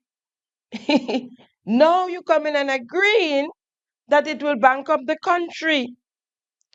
When the pressure of the people came on, Prime Minister Deacon Mitchell said he never said he would regularize all workers in 12 months. We never said we would regularize the public service in 12 months. We said we would regularize it. And we have begun to do so. You heard the arrogance? But you also heard the clip where he said he would regularize all workers in 12 months. You heard him, right? I heard him as well. But with the arrogance, we never said. Yes, you did say it. Yes, you did say it. He went on to say that he could fix the problem by the stroke of a pen, and that it was criminal to have workers on contract. That position. Right. And I'm saying the job of the citizens, of the government, is to fight for its citizens, to protect its citizens, to encourage its citizens to be independent, not dependent, not vulnerable. So that is the challenge we face. And I'm saying it is solvable by the stroke of a pen. Yep. And let me make this further point. It is actually illegal. The Employment Act clearly says that you cannot put someone on a fixed-term contract, meaning these short-term contracts, when the position they are filling is an indefinite one. So the government itself. Of course, we all know by now it couldn't happen. So with a load of arrogance, he again denied, saying he can regularize all temporary workers by the stroke of a pen. He said we're making mischief on him. When people want to make mischief, they're going around and saying, you say a stroke a pen, you can regularize everybody, you stroke a pen, regularize everybody. I never said that. I said there should be one public service. And I will say it again, there should be one public service. Yes, you said that on one public service, we dealt with that. Can I get a clip again where he said by the stroke of a pen? Because we need to solidify this.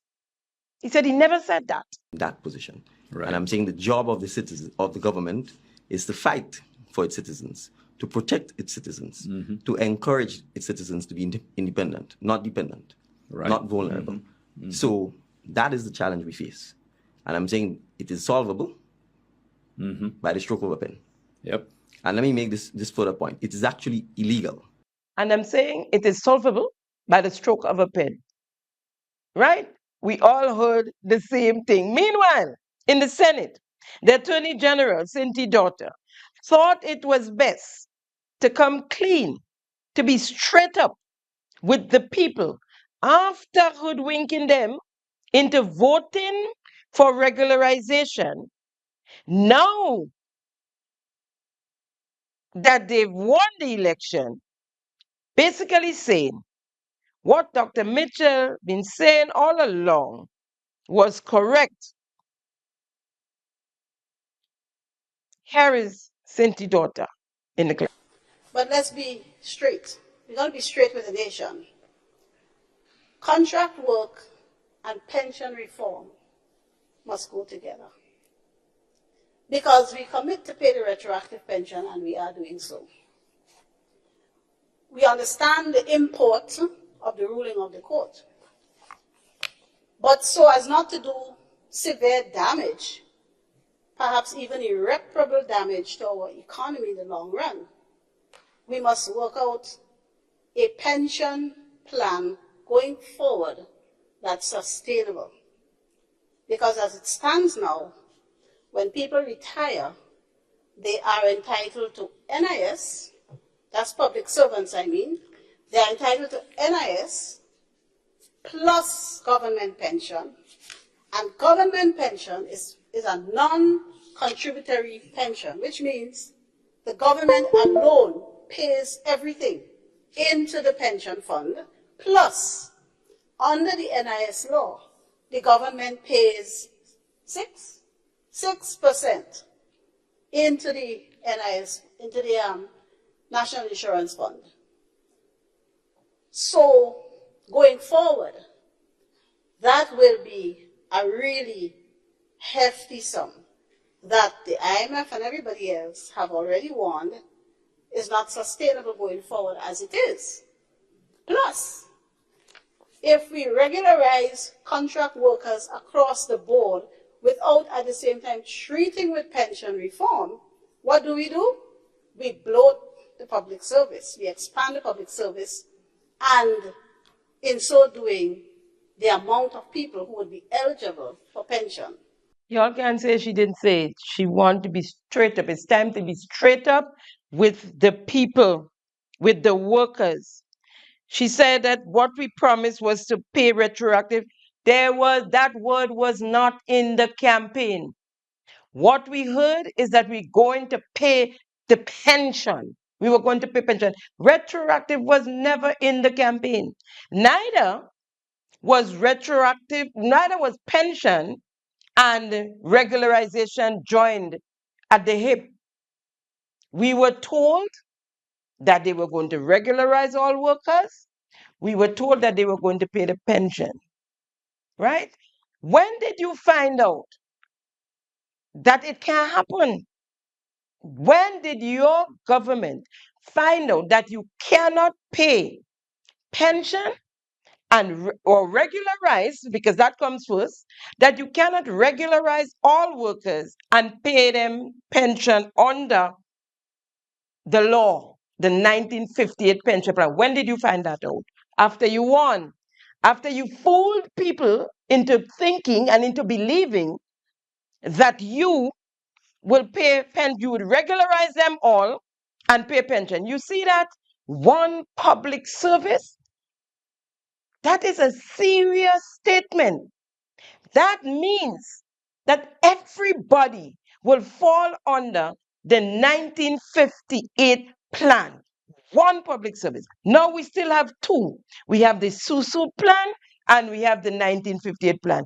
Yes, you said it, and you make sure you said it. That's what you said, and you'd say it again. Say it again, Prime Minister. One public service, and put the people under the 1958 pension plan. So they came up with a new plan, the new SUSU plan, since they realized they couldn't place everyone under the 1958 pension plan. The country would go bankrupt. Well, we bankrupt anyways. And they didn't do it. But we bankrupt. They were told that the government's fiscal space would not allow for such spendings and therefore will compromise the financial stability of the country. But they laughed and said, we can do it. I remember hearing the Prime Minister in a town hall, he said, even if he have to borrow the money to do it, he will do it. He would pay pension. So they came up with the new pension saving scheme. Nope. A real scheme, as a matter of fact. The true meaning of the word, a scheme is a plan or program of action, especially one that is secret or crafty. With the new SUSU plan, there is no percentage of what your last salary was. With the SUSU scheme, you and I might have the same salary, and because you are older than I am, you have a shorter time to retire. So you may only save $100 because it's a saving plan. That's what it is. A SUSU. My mother used to send me as a child and pay society for up in library. So it's that type of thing. It's just a savings. That's what it is. You have a shorter time to retirement. So you may only save $100. I am younger, so I might have a longer time to retirement.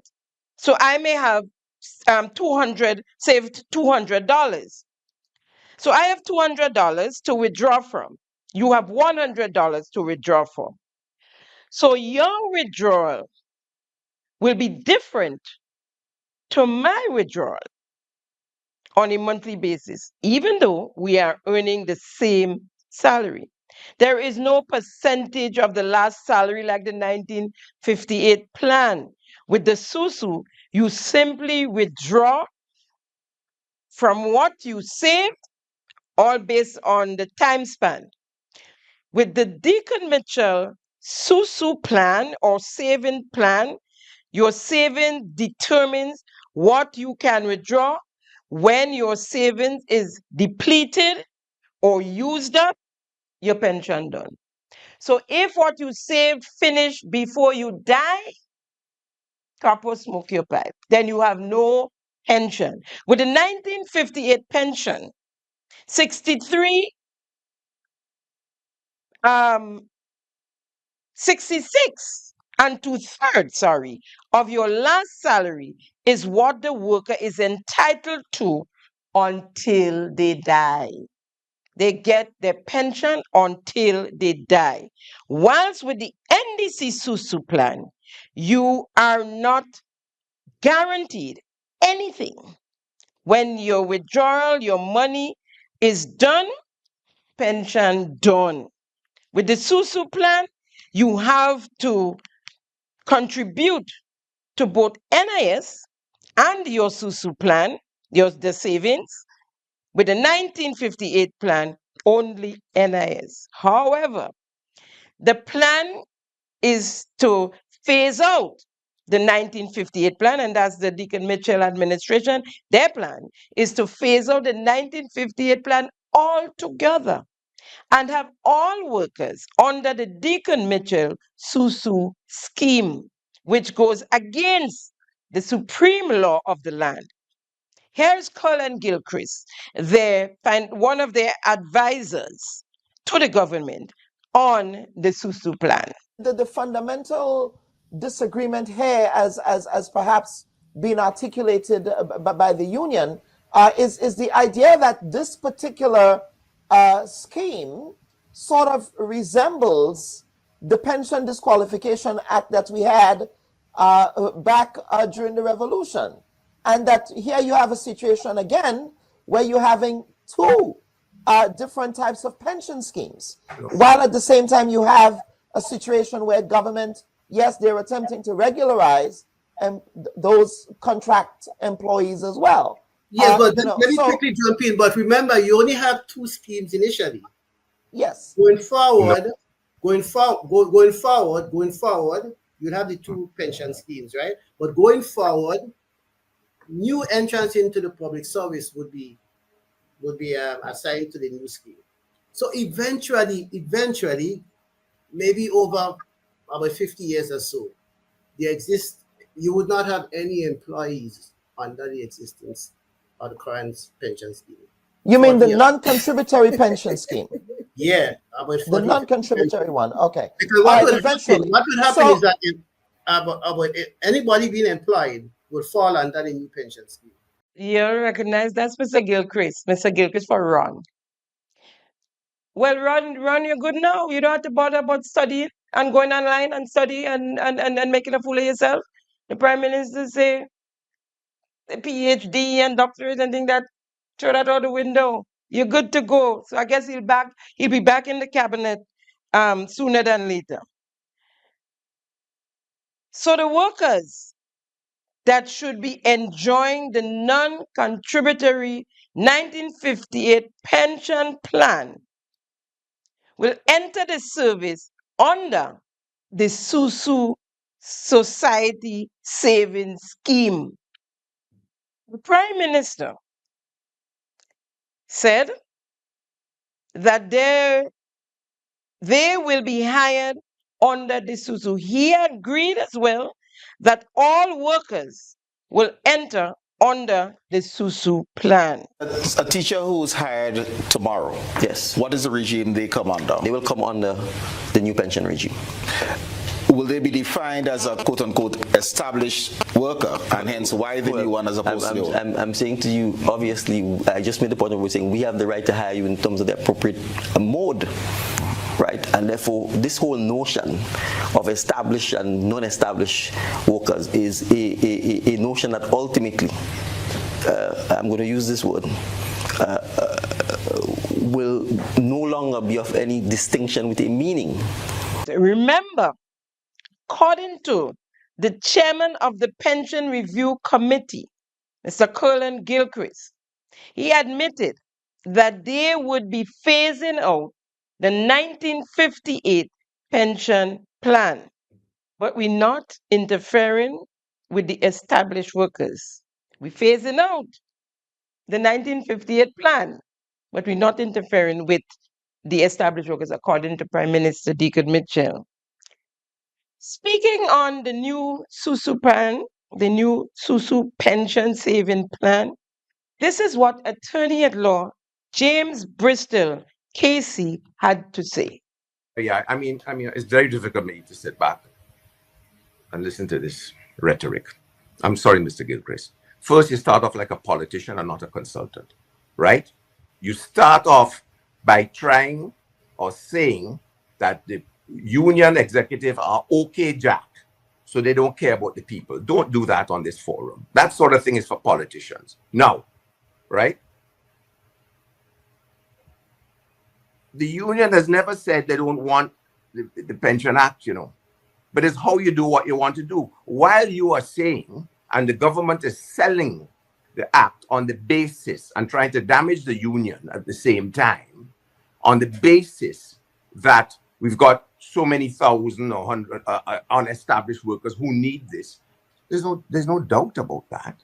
But why is the government at the same time trying to deprive public officers of their rights under the existing legislation, which are better than this proposed legislation? They're doing that by the way they've crafted Section 3. And some of those, or probably many of those so-called unestablished workers that Mr. Gilchrist is referring to, who we feel so sorry for, are people who should properly benefit from the better existing legislation. And they're depriving many of those 4,000 from the better benefits under the existing legislation by trying to circumvent the provisions of the Constitution. So it's disingenuous, Mr. Gilchrist, to say what you have said. Very disingenuous, because you're not facing the legal reality, which is that the constitutional rights under Section 92 of so-called unestablished, which are probably established if you look at the facts, right? Because you can't put a contract to take away people's rights. Many of those people are probably entitled right now to pension. So it's not this new bill that's giving them pension. They're probably entitled to it as we speak under the existing law. What about them? So the union is fighting for everybody who's entitled under existing legislation to receive that entitlement and to ensure that the new regime applies to new workers coming in, new public officers, which is correct. The Constitution allows for that. Fair enough. And the mechanics and so forth and nitty-gritty to be worked out. That's not a problem. The problem is these so-called unestablished or contract workers. That is the problem. A new pension law is not a problem. It's welcome. The government has to do it. Because, it is, as Mr. Gilchrist said, it's not fiscally responsible to carry on as we are. We're going to bust. But you've got to get the right people within its framework. And that's not happening. That's not happening because a lot of people are going in here who's supposed to be under the existing regime and who are entitled to pension as we speak. We didn't know no law to pass for it. Some of those 4,000, I am pretty sure the majority of those 4,000 are entitled to pension under the existing legislation. And why they're trying to do it is because of the money aspect. So the government should not shirk from this responsibility, but should carry out their obligations. It's simple as that. I don't know why. The money is not the minister's money. It's our taxpayers' money. Why are they're skirting around it when we have to find money to travel or to do this or to do all sorts of fancy things, 200 million on an airport that we can't see the benefit of, right? They find it. Here's Attorney James Bristol on contract workers. I want to bring you in here, Mr. Bristol, as the attorney here. So what I hear, the game here seems to be, let us eventually phase out the non-contributory pension scheme because it is unsustainable. Is that what you're hearing, Mr. Bristol? Yeah, but that's fair enough. That's fair enough. The government can introduce, under Section 92 of the Constitution, a new pension scheme. Now, and I don't like this word employee, the Constitution does not speak to employees. The government is trying to put a gloss on the Constitution, in fact, tantamount, I think, to amending the Constitution. It speaks of public officers, okay? The public service, it does not speak of employees. Now, public officers are spoken to in 92, as defined by 111, what's a public officer, are entitled to a pension. So the existing ones, quite rightly, as Dr. Gilchrist said. You always, once you join and that's the scheme that's in place, the 58, that's yours forever. Of course, it's burdensome to the government because it's non-contributory. So the government can introduce this proposed new scheme for people joining the public service, right? As public officers after that time. They can also add statutory bodies and they could add anybody else in. But we are concerned here about the public officers, the public service, because that's what the Constitution speaks to, because pension is a right. Okay, now, so the selling of this new scheme to the public, from what I've just heard and what I've heard before, is that every employee is now going to get it and those who aren't established are now going to get it and so forth. The selling of this new thing is cost, okay? Because you have to, the government has to provide a pension scheme. And the issue here is, to whom does the existing pension regime apply, and to whom will the new one apply? And that's really section 3 of the bill. Because the question of contract workers and employees, which is not a concept in the Constitution, is being utilized quite heavily. And it's confusing. I don't understand the wording because it's not very well drafted or thought out. And maybe I'm just not clever enough, but nevertheless, it is problematic. And we cannot get it wrong. And Mr. Bristol, yes, I don't mean to cut you, but I will share part that specific section 3. Let's look at section 3. And we can examine the areas of that you are concerned about. I will go ahead and share that screen right now. And of course, as the learned attorney here, you can guide me. Right. So section 3, subsection 1 is the application of the act. It says this act shall apply to A, all new public sector employees. Now, in the definition section, public sector employee, new public sector employees includes public officers. That's fine. But then we get some qualifications going forward. B, all public sector employees. There's no such thing in the Constitution. What are you talking about? You have, in the act, you have new public sector employees, which includes public officers, and then you have another definition, public sector employees. Okay? But under public sector employees, B2, have neither attained the age of 50 years nor been employed with the government for a period exceeding 50 years and are not eligible to receive a pension, gratuity, or other allowance in accordance with a relevant enactment. Now, I don't know to whom that is referring. It is not clear to whom that is referring. But more so, and again, it's referring to employees. So once we say that those employees do not include public sector, public officers, that's fine. But the question is, who is an employee? Because governments, from time immemorial, have been taking people outside of the public service, calling them employees on contract and not public officers. And that, if it's referring to those people or any one of those people, then it's, in my view, it's unconstitutional. Once you're holding a public office, your appointment has to be via the Public Service Commission in accordance with Section 84(1) of the Constitution.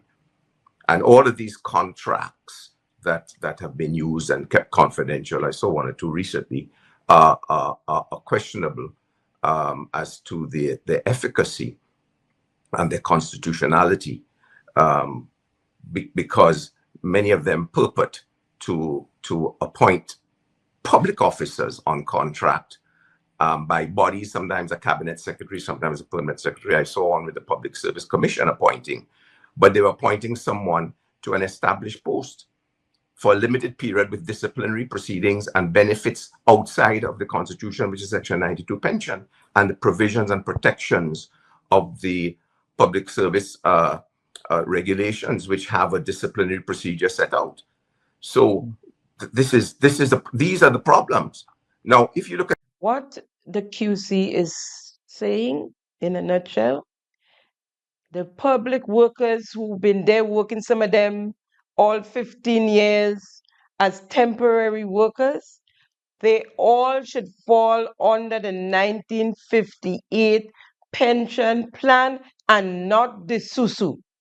The SUSU, bad as it is, should only be for persons entering. But the SUSU needs amending. That SUSU plan needs amending. You can't tell you work and when whatever you save, and when you're done, if it's done, that's it. That's not how a proper pension plan is. That in itself should abolish that SUSU. Let's hear Daisy Hazard, as PRO then I believe, of the Public Workers Union. And we cannot sit by as unions and look at those rights that we have restored in the interest of peace and harmony and social justice in this country 2 years later, not even 10 or 20, by an administration who came into office and said, we will regularize workers and we will pay pension. And so the National Democratic Congress should, and when it forms the government, pay the public workers their pension. I listened to the words of our Honorable Prime Minister Deacon Mitchell again, just prior to winning the elections in 2022, saying, when and should we win, and when we win, we will pay pensions. Pensions is not a finite thing. You don't pay pensions and you're done with it. So when that promise was made, it was made on the back of the work of unions who restored, and the Court of Grenada, which properly upheld the Constitution of Grenada and restored pensions. So let us ask our Honorable Prime Minister, and let us ask the present administration, when you made those bold claims and declarations to Grenada, and our Prime Minister is a legal mind, he's a lawyer, we're proud of him. When you made those bold declarations to Grenada, that you're going to pay the pension 1958, and that you are going to regularize existing workers who are not regularized and established in the public sector, when you made those bold promises, in effect, you were fooling and attempting to trick the Grenadian people. That's the only conclusion we can come to, because that bold claim was made on the premise of the newly restored 1958 Pension Act. And is that, did you hear him? He did not say we're going to pay the retroactive pension. He said we would pay the pension without saying that retroactive, that bit of it. Mr. Zad continues. Are willing to entertain pension in a manner that the society can be comfortable with. But what we will not do, what I, as someone who has already earned my pension and is properly covered, what I will not do while I'm in the chair and I'm in the seat in the PW, I will not sit by and allow an administration that came into office promising to pay pension, promising to regularize workers, to present and pass a flawed bill to the public, to workers, that is forevermore going to create chaos in our society. This is a Christmas season. I said it a couple of days ago. Government and unions, government and the PWU should have been able to stand and smile and shake hands in our parliament in Grenada on Wednesday, because we should have been passing a bill that everybody would have been happy with. We should have been passing a bill that we could have decked out with Christmas garlands to present to the people of Grenada. Rather than that, the government sneaked in a bill on the eve of Christmas, when we're busy, when we're dealing with flood waters. Our union only received notice that this bill was going to be tabled in Parliament on Friday. That was Friday last. So you had Monday, Tuesday for the union to look at that bill and to discuss it. A bill that is going to implicate its members and affect its members. Government of Grenada only sent that bill, that proposed that draft bill to our union on the Friday night. Well, ahead of that bill being tabled on Wednesday. And that's an attempt to sneak into the public space a bill that is flawed, a bill that should not be passed, because fundamentally it is not good for workers and not good for Grenada. In the long run, it will not be good. It will mire our society in controversy and chaos. And I believe government has a responsibility to, one, respect the Constitution of Grenada, And two, respect the unions that represent workers. And two, respect the people of Grenada. And respect public sector employees. Now here is Dr. Gilchrist on contract workers. I must let you hear this one. We speak, we have public workers, people working for government, retiring with only a handshake. As we speak and as we ramble and scrabble over this thing, they are retiring with nothing as we speak. And I can tell you that the public workers, those who are not established, are anxiously awaiting this bill. They are anxiously awaiting this bill because this bill, and I'm not getting to all the other issues, this bill would on retirement give them at least 85% of the income combined with NS and what the pension is given. So this bill is really a top up to NS. So the simple point I'm making, while we argue about the technicalities, we have people going home with nothing. And I don't think the union get this, I don't think they get it. I want to make the point that all of them are properly secured. We have a group of people going home every day with nothing. The government is attempting to remedy that situation. So let's stay focused. It's all about people. It's not about ourselves. It's all about people. I'm not saying that there may be issues that need to be addressed, but there's an urgency, all right? Not for public employees, quote unquote, to go home without any pension. There's an urgency. We have at least 4,000 workers. That should be the concern. Putting something in place to address that now. But I'm not seeing the emphasis on the urgency on part of the union, those executive members of the union who are properly secured. I'm not seeing that emphasis, and the urgency to address over 4,000 workers working for the government who may retire without anything. I'm not seeing that. No, Mr. Gilchrist, you got it wrong.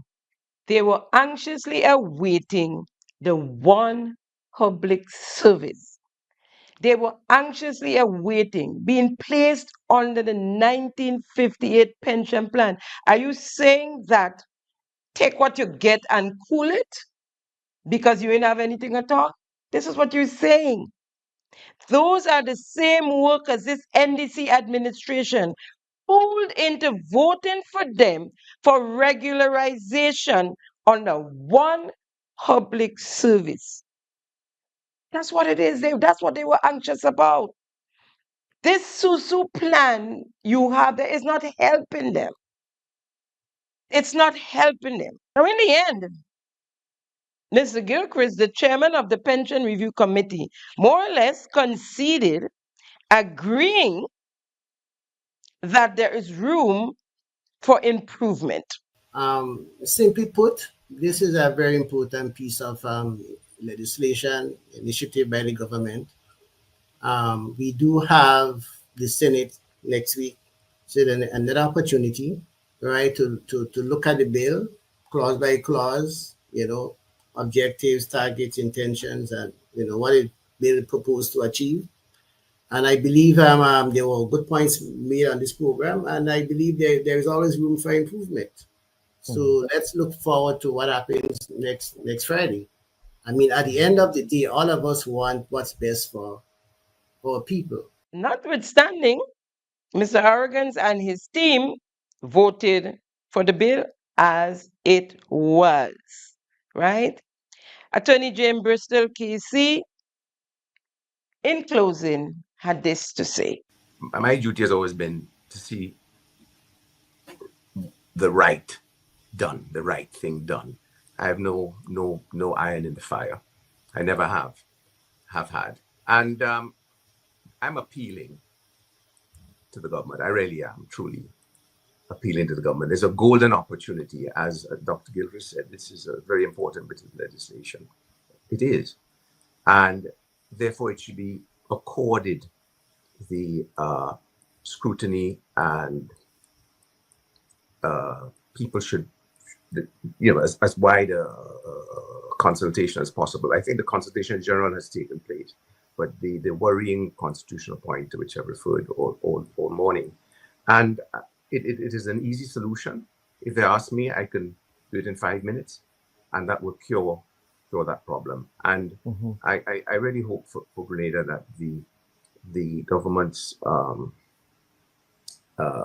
stated intentions to so-called regularize these workers, in fact, comes to pass. Because, you know, if this law is passed, those irregular or contract workers, according to the law, they haven't got a leg on which to stand. So they've got to go in first, you see, or at least there's got to be an undertaking. The senator list that all these people are considered, pending formalities, part of the existing public service, okay, and pensionable under 92. You've got to do something like that if you want to get the legislation done in this sitting. Fair enough, but it's got to be something like that. And I'm only appealing because it's the right thing to do. And I hope that my message is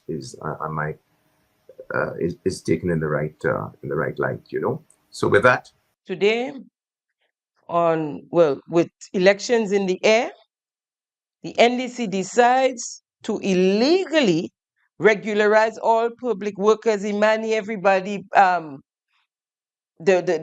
ones in the street, everybody, frantically calling them up with instructions to bring into their department IDs and police records and you name it, birth certificate, marriage certificate, to the department to be regularized, not through the Public Service Commission, which is the only way they can be regularized, but through whichever department. The CABSEC is signing regularization for workers. We had the chairman of the transport board signing to regularize the wardens, right? The Ministry of Education, I have a circular here. Let me read that for you quickly, right? Chief Education Officer, Ministry of Education, to the officers of schools and curriculum divisions, head of student support service unit, testing and measurement unit, managers, supervisors, Grenada Union of Teachers, principals of all public pre-primary, primary, and secondary schools, dated March the 25th, 2026. Subject: update on the regularization process. The Ministry of Education hereby informs that the regularization exercise is now in its final stages as part of the process and consistent with the approved 2026 manpower guidelines. The regularization exercise supports the discontinuation of issuing contracts for established or non-mission critical roles. The regularization exercise is scheduled for completion by July 31st, 2026. Now there's a rush, right? Principals are advised that this process now seeks to regularize all unestablished officers, that is, contracted personnel, officers, and ministry letters of appointments, officers with no instruments, as well as Imani trainees. Please note that in this case of officers who are functioning in roles where there are truly vacant positions to which they can be appointed, they will receive PSC appointments. In case where there are no positions on the establishment of officers, they will receive permanent letters for the secretary to the cabinet, from the secretary to the cabinet, permanent letters from the secretary to the cabinet, right? To ensure that the ministry can make this submission to the Department of Public Administration in a timely manner, principals are advised to ensure that the necessary documentation is submitted by the relevant officers to the ministry by April the 2nd, 2026. Well, the deadline done gone. These include birth and marriage certificate, picture identification, police record, updated curriculum, certified copies of qualifications, national insurance card, and 2 testimonials. Now, here is what, kindly take note of the following. Cooks, cleaners, watchmen, clerk, typists at the primary level are expected to submit all documents except the police record. Clerk, typists, and the secondary schools must submit all documents. Every submission must be accompanied by a completed snapshot report. The Ministry of Education expresses gratitude to all school leaders for their support in completing the regularization exercise. They call that a regularization exercise. Now, we close off with the president of the Public Workers Union on this matter. Phase 1, which targeted 300 temporary officers, officers on probation, officers on assignment, and officers holding acting appointments, has surpassed the target with some 455 officers confirmed. The word confirmed is the culprit. It is disingenuous. It is wrong. And so when we hear from the budget that work officers are confirmed, that's a misrepresentation. Do not do that to our workers. Do not make the Grenadian people believe that all of these workers are receiving instruments of appointment from the PSC properly so, when that is not the case in more than half of the instances. I cannot find any words to baby it, to nuance it. In fact, the union does not want to. We are calling on government, do not do that to our employees. Do not do that to your employees. Indicate the facts to the nation. On that note, that's a wrap on today's episode of Simon Says. It's always a pleasure conversing with you, keeping them honest. Thank you for viewing yet another episode of Simon Says, where facts come first. I'm your host, Jenny Simon. See you next week, same time, same place. And remember, a better Grenada is possible. Bye now. Thank you for tuning in to Simon Says. To ensure that you never miss an episode, click subscribe and make sure to turn on the notifications by clicking on the notification bell icon. See you at the next episode.